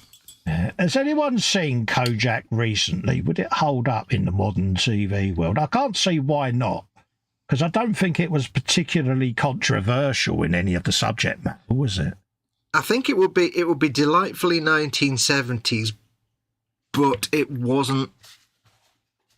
Like, Starsky and Hutch was slightly comedic. It was a light-hearted. It wasn't a serious crime drama. Whereas I think Kojak was a serious crime drama, wasn't it? So yeah. Or positioned more as. So it probably held up. Like, Hill Street Blues was a bit more serious. Yeah. So it held up better than, Starsky and Hutch. Do. Yeah, some classic TV shows. We were spoilt, weren't we? Let's be honest. Yeah. With these shows. That's the funny thing. I used to watch some weird stuff as a kid, which you kids wouldn't normally. Like I say, 30-something. Really? Northern Exposure. I used to like watching that. I was like 14. Why was I watching Northern Exposure and not just out reading forest idea, mate. porn and things like that at that age? At the age when most people are like discovering the opposite sex and bad habits. I was just watching 30-something. The Wonder Years. No, I didn't really like the Wonder Years, actually, let's be honest. I wasn't that keen on the Wonder Years. Beat the devil out of it. Absolutely. I was too busy learning all the naughty things that you shouldn't do. Muse says, none of the shows I liked as a kid would work today. Sadly, not even Sesame Street. They even ruined that in the 80s. Really? Another bit of Sesame Street. I was actually binge watching Sesame Street about a year ago. It's all right. I fell out of Sesame Street just before things like Elmo came in, though. I couldn't stand Elmo. Yeah. But that's because society changed, and the psychology of educating and looking after children changed and got more, as they learned more about how to, communicate to kids, they changed it. Muse loved Kojak. Orc Boys gets 10 points for saying prisoner cell block H. Oh, yeah, a bit of Bay Smith, yeah. He used to send me roses. Yeah. I actually also watched the new serial, the remake of that, Wentworth, which has been going for about 7 years now, I think. Yeah, I remember seeing that. You got me into that. Wentworth, the modern one, is actually really good. It's not. The old one was like silly. Yeah. Wentworth, the modern one, is. It's pretty in depth, doesn't it? Pretty serious. Yeah. Yeah, the freak in Wentworth. She played that brilliantly, didn't she? I mean, the freak in the original Princess Block H was brilliant, but that's like campy Batman compared to dark Batman. Wentworth is dark Batman. She's proper psychotic, isn't she? Oh God, yeah. And she, unfortunately, you know how I used to have a job with my ex-friend? Yeah. She kind of looks like him, which just gives me flashbacks sometimes. But it's like, that Wentworth is a great. Whoever cast her as that role was a genius. Absolutely. Absolutely genius bit of casting that was, because I certainly can't think of anyone who could have played that character any better. No. And I think I only got to about series 7 because I never got around to watching the series after that. I don't want to say anything for spoilers, but yeah, the way they cast the character they wrote for the freak. Yeah. What was the character's name? I've forgotten the character's name now. Was it Kate something? I can't remember now. The way they wrote her character to be the way she was, genius. Very cleverly done. God, Princess Block H. When I was a teenager, I used to do my geography homework at about 1 a.m. whilst watching Prisoners, because as soon as Prisoner Cell Block H came on, I'd be like, right, I've got to do my geography homework now. I think I would say that's probably one of the few versions of a remake that is actually as good as, if not better, than the original. Wentworth, yeah. Yeah. It's difficult to say if it's better because it's a whole different thing, isn't it? It's done differently, Batman. Isn't it? It's dark Batman compared to camp Batman, so it's like, it's equally as good as. It holds its own, put it that way. Yeah, I think they're too different to compare directly, but. Well, that's your opinion, isn't it? Well, that's what I said, I think. I don't know. Yeah, no, to me. But yeah, I think they're both brilliant. To me, to you. To me, to you. To me, to you. That's what we did there. I feel a moustache coming on. We did a Chuckle Brothers reference. Do we need to get our coats? I think, Minnie, I'll just pass my coat to you. To me, Yeah. to you. Yeah, do you think we need to just quickly divert the subject and no one will ever know we did that? Quick, go on to religion and politics. Safe zone. Yeah. Let's have a look. What Castle and McCormack, says Steve. Good I shout. vaguely remember that. Yeah. Public Prison Cell Blockades on public TV late nights here. I loved it. Yeah, we had it on ITV. People would find issues that really aren't there in those shows. Prison Cell Blockade is that show that when I asked my dad in the warden's office, I said, why are the doors on that side of the warden's office like 18 foot wide? Yeah. He said, oh, it's not part of the set. It's literally so they can get the camera in and out without taking the wall out. Because he was a cameraman. I was like, oh, right. Yeah. They never thought to just have a movable. They just built a dirty, great big wall with no explanation as to why there's a dirty, great big double bay door in the middle of this guy's office. I'm like, I like that. Steve says Manimal. Good God. Manimal, yeah, that was Simon McCorkadale, wasn't it? Yeah. Oh, and you know what I saw the other day? I was looking at a 3D printing website, and not only did they have a 3D printable model of the fighter craft from V, the visitor Skyfighter. Yeah, I've got they that also file. They also had the car from Automan. Oh, nice one. Like it was like a weird little angular thing with blue lights all around the end. Yeah. Around it. Oh yeah.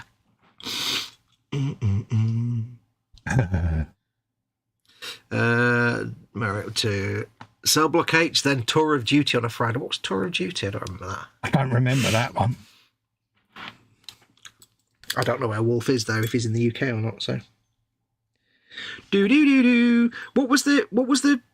There was a detective show, but it wasn't. It was like the guy was a radio DJ, and he always had to like solve a mystery of some sort. But his catchphrase was "Good night out there, America, wherever you are." What was that? Oh yeah, I know the one. Got no idea what the name of it was, but yeah. Was it Midnight something or other? Was it Midnight Cowboy? No, was that the Clint Eastwood film, wasn't it? Midnight Cowboy. No, that was the Play Misty for film me. with. No, Midnight Cowboy was the one with Robert Redford and. If you let me finish, Clint Eastwood was Play Misty for me, wasn't it? Oh yeah, that's right. Yeah. Yeah. With Midnight Cowboy was the Dustin Hoffman and was it Robert Redford? Might well have been actually Robert Redford. Yeah. Not sure if it was Robert. I know it was Dustin Hoffman. Play Misty for me. All I remember is he had a house with a little stream down the middle of it. Yeah. And for some, do you want to know something really weird? Go for it. For some reason,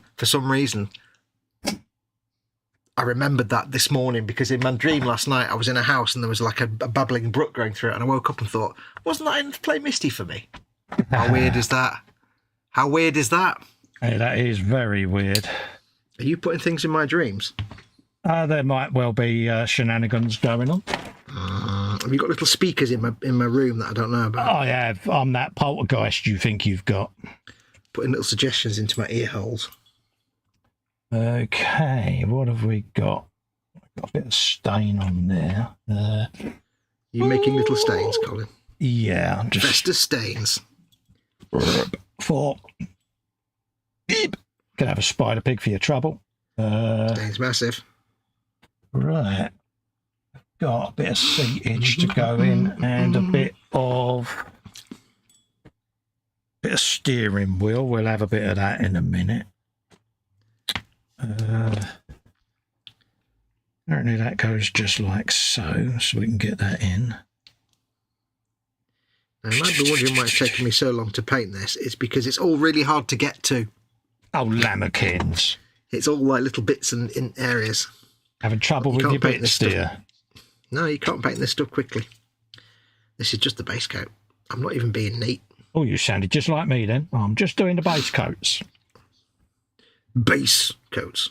Can't not have too many base coats, folks. No. Right. So apparently that goes in there.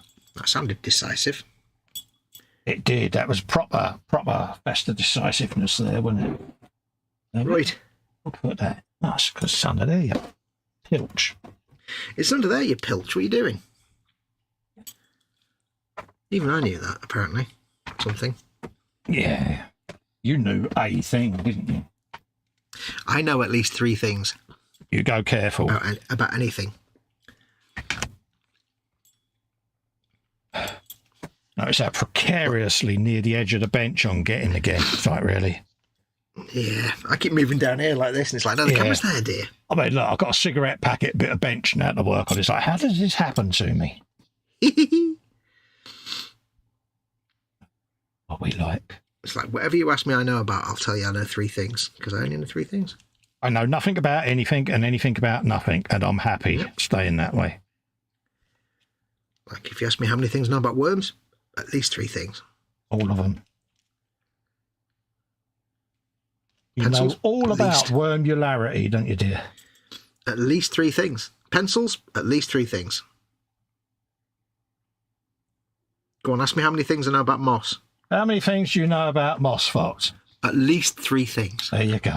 He's happy now. Bless him. Let's get that off over there. Jeff says John Voight and Dustin Hoffman were in Midnight John Voight, Cowboy. that's it. There you go. That's it. Marcy says Midnight Caller. Midnight Caller, that's the one. Thank you, Marcy. Steve says, how about 24? Yeah, Dustin, Kiefer Sutherland even. Yeah. Yeah, never been to 24. It's the one where he runs around shouting, damn it, a lot, isn't it? 24. Damn it. The guy that was the guy that played the main character in Midnight Caller later becomes Gibbs's replacement. I know because I've seen a clip from the future series. Yeah. He's the guy that takes over after Gibbs. Yeah, see, I wasn't going to say that. Spoiler alert. No, I'd already accidentally seen that. I read that or something. So, which is cool because I like him anyway. He was also in V, bizarrely. I stopped watching it when Gibbs went. Did you? Yeah. Out of protest. I shall see. I shall see when it changes. I've got many series to go yet, so I'm not even there yet. I may go back to it. I may not. I don't know. Just didn't seem the same to me.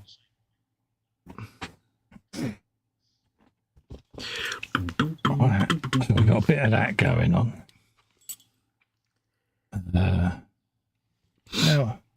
Shall we put a bit on there? Might as well put this shelf in, why not? I'll give it a fair whiz of the pony and see what it's like as cast members leave and retire. Yeah, it's always the same, isn't it, when TV shows start getting main characters go. It never feels the same to me. Works sometimes, but I think it worked when Ziva came in. Yeah, but Ziva's Ziva. Yeah, I mean that worked. That was a good character change. You didn't like her at first. Not well, only because I didn't like her in the episode she was in before she started being a main character, before she got recruited. Yeah.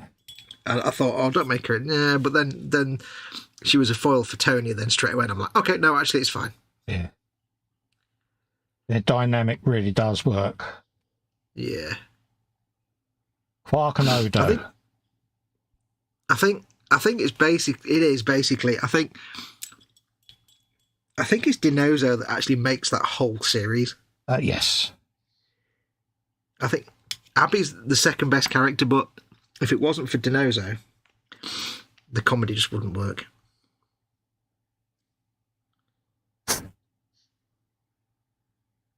Yeah, there's a bit of genius cast in there. Yep. One of the few shows where the non-lead actor role works really well. Mm. The funny thing is, if you watch it on Disney Plus, the actual background image when you go in between episodes is of Dinozo. So it's like, yeah, they know where the important characters are. Oh yeah, he went from being the background character, I think, to becoming the lead character in later series because, yeah, he had such a dominant role in the show. So, if anybody hasn't watched NCIS, I can only say go and watch it. Trust me, it is great. It's funny as F. It is. It's got its moments. It's not a police crime drama. It's not a comedy police series. It's a dramedy. It's an ensemble cast with light comedy. It's not slapstick nonsense. You'll see. Just go and watch it. You'll thank your Uncle Fox, your Uncle Festa. I'll cut you with your technological terms.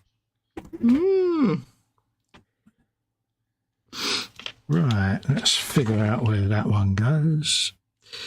Goes there. Second one down. Happy days, I was right first time. Gets in, my son. What are you? For those of us who can't look at your screen, what are you doing at the minute? I'm fitting me shelves inside the back Ooh. of me van. Just putting them in, mate, because I want them to go in because structurally they're quite important. So yeah, just putting them bad boys in whilst I can.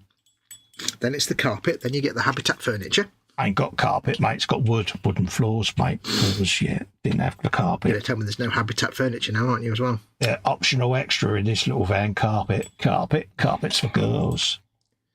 We've got one of them big habitat drop-down globe lamps, I bet, either. That's what I'm up to. It's got its wooden floors. It's had its seats done. Just needs a couple of more washes. I thought I might as well start putting the guts on her, because why not? Mm. Now, here's a question for you.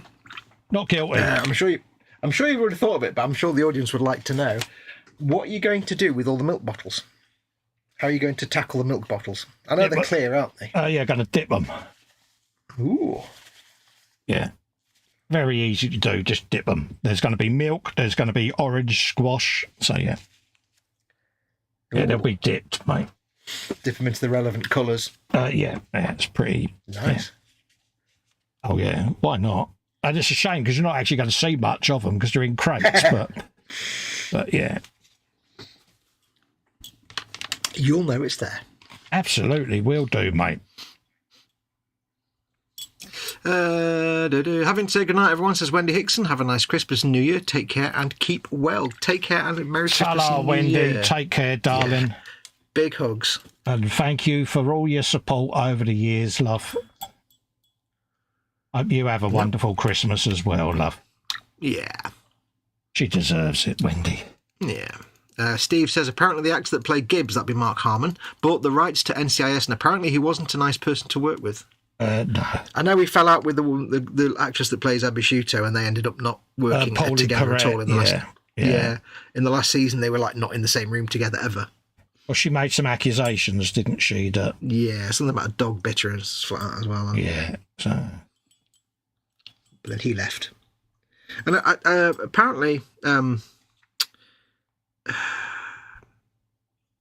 Who's the producer?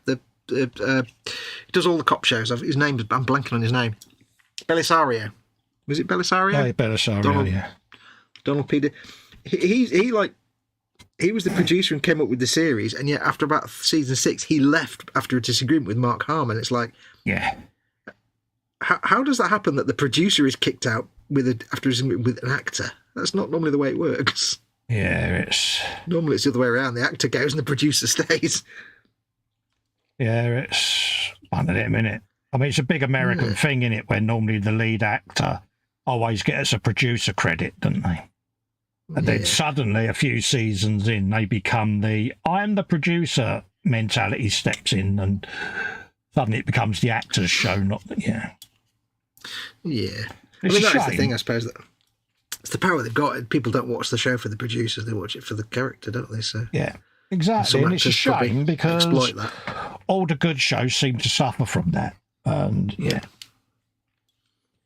no one ever seems to learn from it either. It just always seems to be a thing.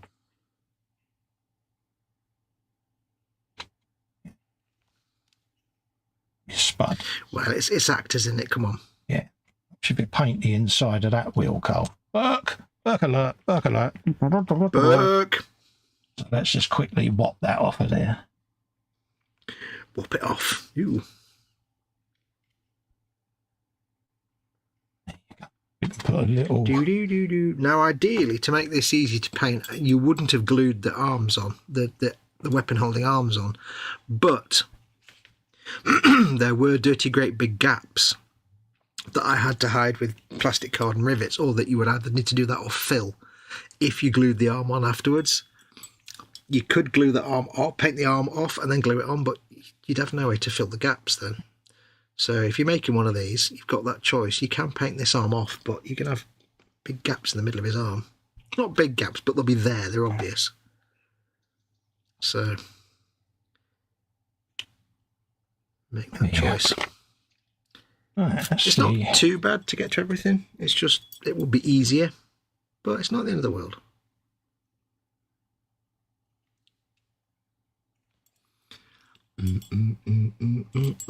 There you go. Suitably saved. What did you have to save? I was saying, but you spoke straight over us, mate. So I was like, Sorry, no, you carry on, mate. B3 says there's a reason why Mark Harmon made such a good job of playing Ted Bundy on film. Yeah, I saw that performance. And yeah, The Deliberate Stranger, wasn't it? Was the show that he done that on. That's how I first came across Mark Harmon. He is a bit of a method actor, isn't he, as well? Not that that condones some of the alleged traits he has, but... He's a proper lovey. Oh, yeah. What's someone saying there? Happy Holidays, says Marcy. Exactly. Same to you, Marcy. Steve says Vin Diesel owns the rights to the Chronicles of Riddick movies. Yes, he does.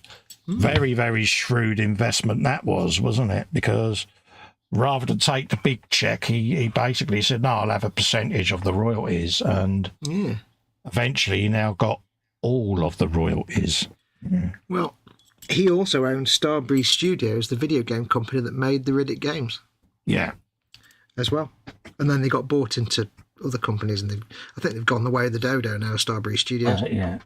He's also got a thing with the Fast and Furious franchise, hasn't he? So yes. They played to him at the end of the day. I think ever since Star Wars, actors have realised that if you're in a movie that might have merchandising, take a percentage of the merchandising rights. Oh, yes. It would be the right thing to do. Right, we'll paint that in a minute. This is the way to do it, isn't it? There's been some actors that have done that, and they've made absolute fortunes purely off of the merchandising rights. Oh, yeah. Oh, yeah. I can't tell if that's armour or flesh.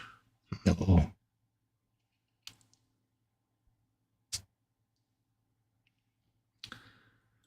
How is your little war boss bloke going? My old dude, he's coming along quite nicely. It's a bit messy, but I'm painting some black bits over the green and stuff, and I'm getting splotches of black, but that's fine because you go back and tidy up. It's just about getting the base colours down now, so once I've got the black down, I'll go back and tidy up the bits of green and do more base colours. Well, actually, no, I'll tidy up the green, then I'll start doing rust effects on the black, but just, if you're painting something, don't worry about getting all your base colours perfectly lined and all those crisp lines and nice neat edges. You never will. Just get the colours down and tidy them up before you start applying washes and stuff. Exactly. That's why you do all your base colours in lumps and batches.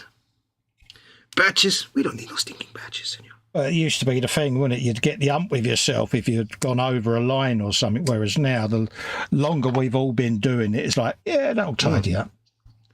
Yeah, it's like, get the green down. There you go, done. Now get the black on it. Oh, no, I've covered loads of green with the black. We'll repaint the green bits that are green. Yeah, there you go, exactly. done. Nice and straight.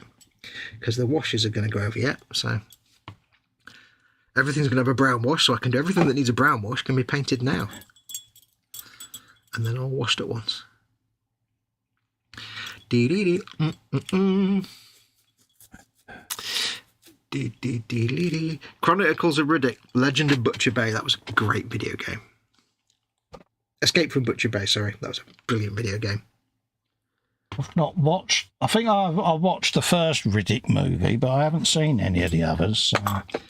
No, I watched Perfect Dark, whatever it's called. Yeah, Pitch Black. But Pitch Black, that's all. But then I never watched any of the others. But the video game itself, it was like an Origins of Riddick kind of game, so it was nothing to do with the movie. Yeah. And it was a really good game. Original 360 game. It's really, really good. Got a bit of that on there will do. Yeah, I don't know whether there's any big blockbusters due to come out this year. I've got no real idea. I've not been following film much, to be honest. No. Indiana Jones is out now on Disney Plus. I must watch that. Are they still going? Jones. What? It's still going. It was his last ever Indiana Jones film came out this year. I sent Fox a message the other day because, as you all know, I'm up to date with Star Wars. So I sent him a message the other day saying, "Oh, Mo, Han Solo's just died," and Fox pointed out that was quite a few years ago. Yeah. To me, it was a new Spoilers, thing. by the way. Yeah. No, it's only 5 or 6 years ago. It's not that long ago. Yeah. But yeah, no, you're catching up. You did your spoiler first. They're not that bad, those films. They're all right. Yeah. Okay. They're not. I'm not saying they're great. I'm just saying some people will go on like swear-filled tirades on Twitter, and it's like, really, it's just a movie. Get over it. It's all right. It's not that bad. Oh yeah, it's not real. You know, let's be honest. Yeah, it's just a movie, dude. You know, but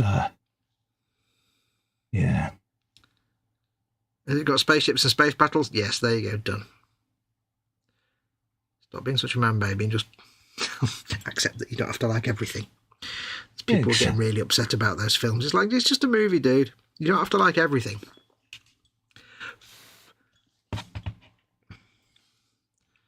I can't stand Kylo Ren's character at all, but I'm, not going to lose sleep over it.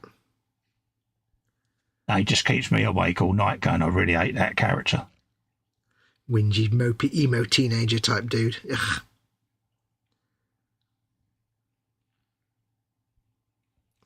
Yeah, it's one of them, and it's when they start making prequels that makes me laugh, because it's like, yeah, now I've got to sort through the movies and put them all in chronological order. I always used to swear blind that the Star Wars prequels never existed. They were never made. Yeah. And as I've got older, I've gone back and watched them again and thought, all right, they're not that bad. They're not brilliant. They're not great, but they're not that bad. Well, I watched them for the first time last week, and it was like, yeah.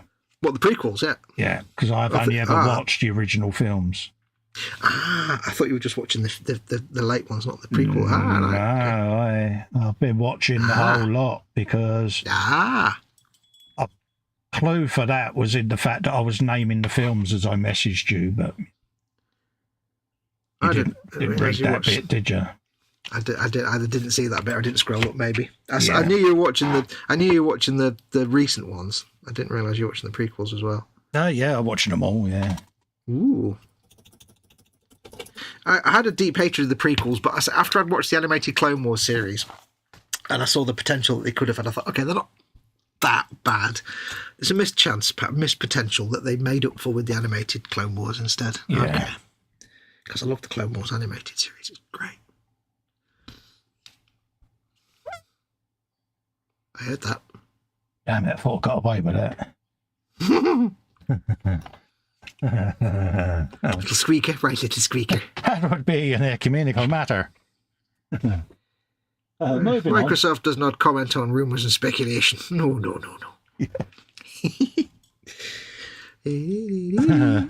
Note to self, don't lean so far forward.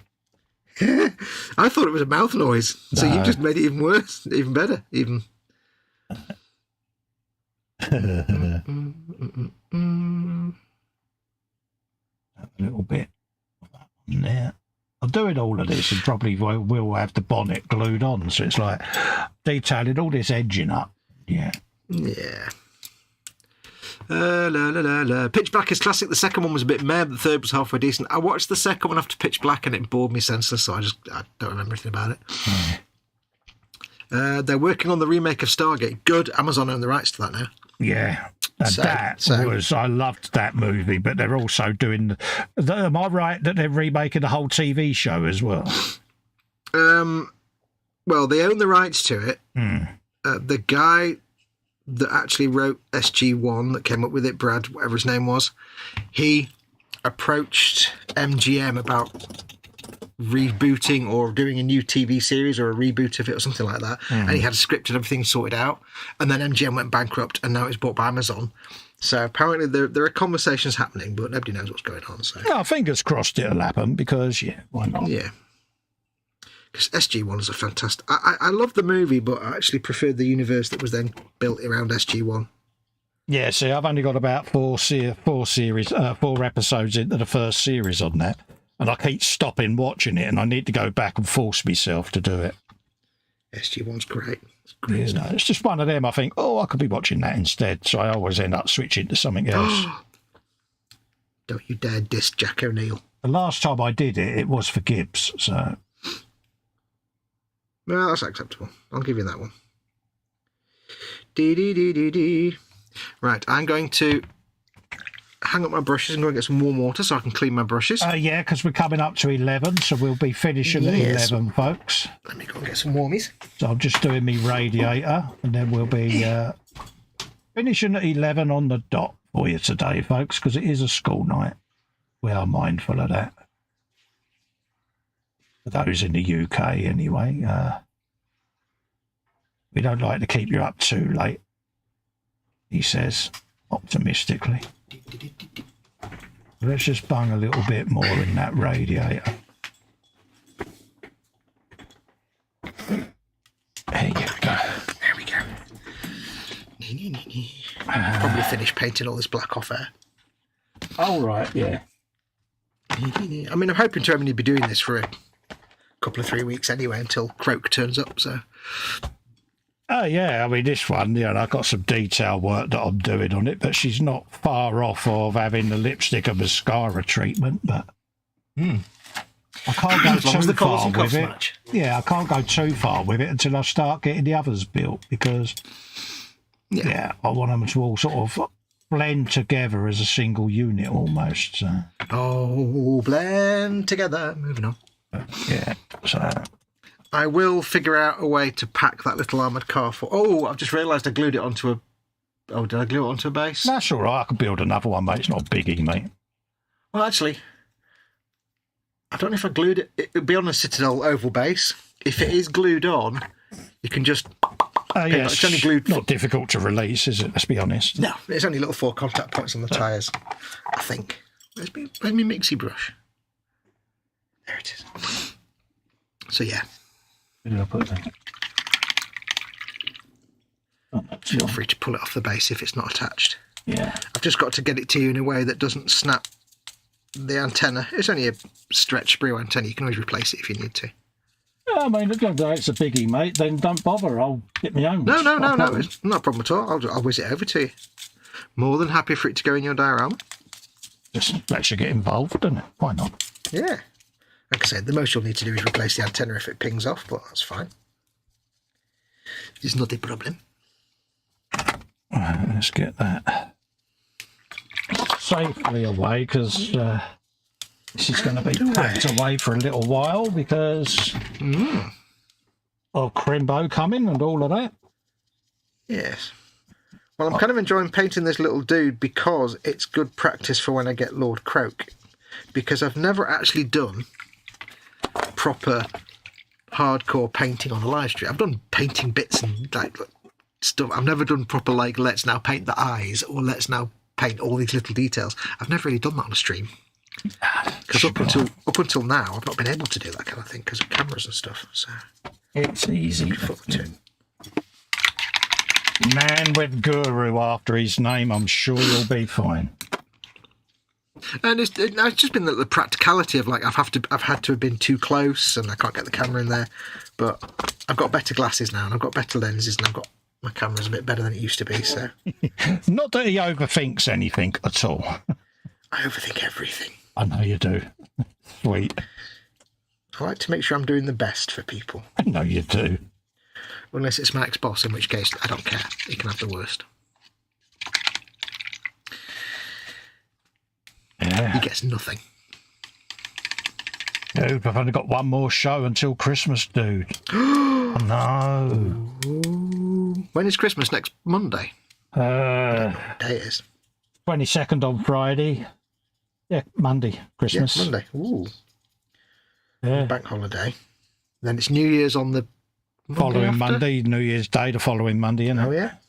Oh, yeah. I take it we're not doing a show next Wednesday, are we? You're having a week off, aren't you? Taking the Christmas week off. Taking the time off.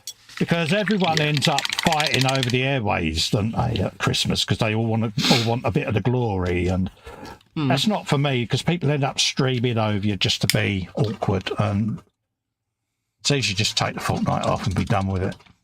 Plus, all your viewers are away doing stuff with family and anything anyway. Family time, innit? I mean, come on, it's Christmas. Spend the time with your family. Yeah, well, unless you hate your family, in which case it's drinks cabinet time. Woohoo! Yeah, so I'll be back New Year's Day at 2 p.m. doing our little chibi build because we do one every year at the end of the day. But no, it's good for me. I get to recharge the batteries and spend a bit of time with H and the boys and catching up with family. So yeah. Right, while you're cleaning your brush, I'll quickly full screen and show people what I've done, and then you can do yours. I can just put myself full screen, can't I? It doesn't mess everything up. I just bung it full screen, mate. It's not a problem. Do it like. There you go. Right, so I've not done a massive amount tonight. I have laid down the base green colour, which is Deathwheel Forest. I've laid down some Xandri dust for the trousie bobs, and I've started blacking in the armour, ready for it to have some rust effects painted all over it before the blue goes on top. It's still very messy. The black, once I've finished all the black details, that black base on the armour, I'll then go back with the green and the Xandri dust and start tidying all that up so it looks nice and neat. Then I've got other details to do, and I want to get all the base colours down that need a brown wash, and then when they've been done, it'll have that brown wash, and then I can start doing all the rust effects and everything else on the armour, and we'll get the armour basically done, and all the dry brushing on the armour done and finished before we then start going back into things like the skin and the trousers, because I can't do any dry brushing once we've started painting the skin and the trousers, because that'll be wasting a load of work. So that's my plan, and I do love the little dude on the top with the machine gun. But that's where I'm up to. So next time, hopefully, I'll have got the armour finished at least, and we'll carry on with whatever's next. Happy days, mate. Happy days, and are you happy? There you go. That's the clue. I am. Yes, I'm enjoying it. I'm really enjoying it. It's my second ever orc that I'm painting. I've only painted one orc before now. Oh, bless you. And that was the one. That was the one in the cockpit of me Wasbomber Dakka Bomb Jam Jomma Jocka the plane. Yeah, Wasbom Dakka Jet, dear. That's the words I was looking for. Don't know what's he like. And me, myself, I've done a bit on the old seatykins and the wooden floors inside. Done a bit of that. There you go. Yeah, helps you bring your webcam down. Oh, there you go. Look at that. He says, there I you love go. that so much. So we've got a bit of the old floors there. I've got to do some washes on it yet, folks. We then got some of the interior panels gone on, the wheels. We got a bit done on the engine. It's looking so adorable. We've got door frames painted, ready to pull the basket off the glass and get them on the front doors. Obviously, front doors, insides have been done. Outsides have been very dirtily painted because we've got decals to go on here yet and all the weathering. What else have we done? We've done a bit on the roof there. That's had just a little bit of texture, little bit of weathering, and the roof rack's been painted. That's nice and subtle, that, isn't it? It's really nice. Yeah, we got the churns and things. They've had their base coats. They just need dirtying up now. The milk bottles need to go in the crates once they've been painted. And then I can then start putting the crates and stuff in the back. Got to have it with the doors open because I've got figures. I've got the milkman figures to go with this. So I've got them on order. So this is going to be a proper little milk bin delivered and bread and all of that lot type thing. So that's what I'm going for on it. So I'm thoroughly enjoying it. It's coming along quite happily, doing its thing. I'm happy with it. I know exactly where it's going to go in its little vignette and why. So, yeah. It's awesome. I'm loving it. I'm loving it so much. Now, I have to ask you a question. At some point, did you consider cutting the milkman's arm around so he's doing an Ernie salute? I could do.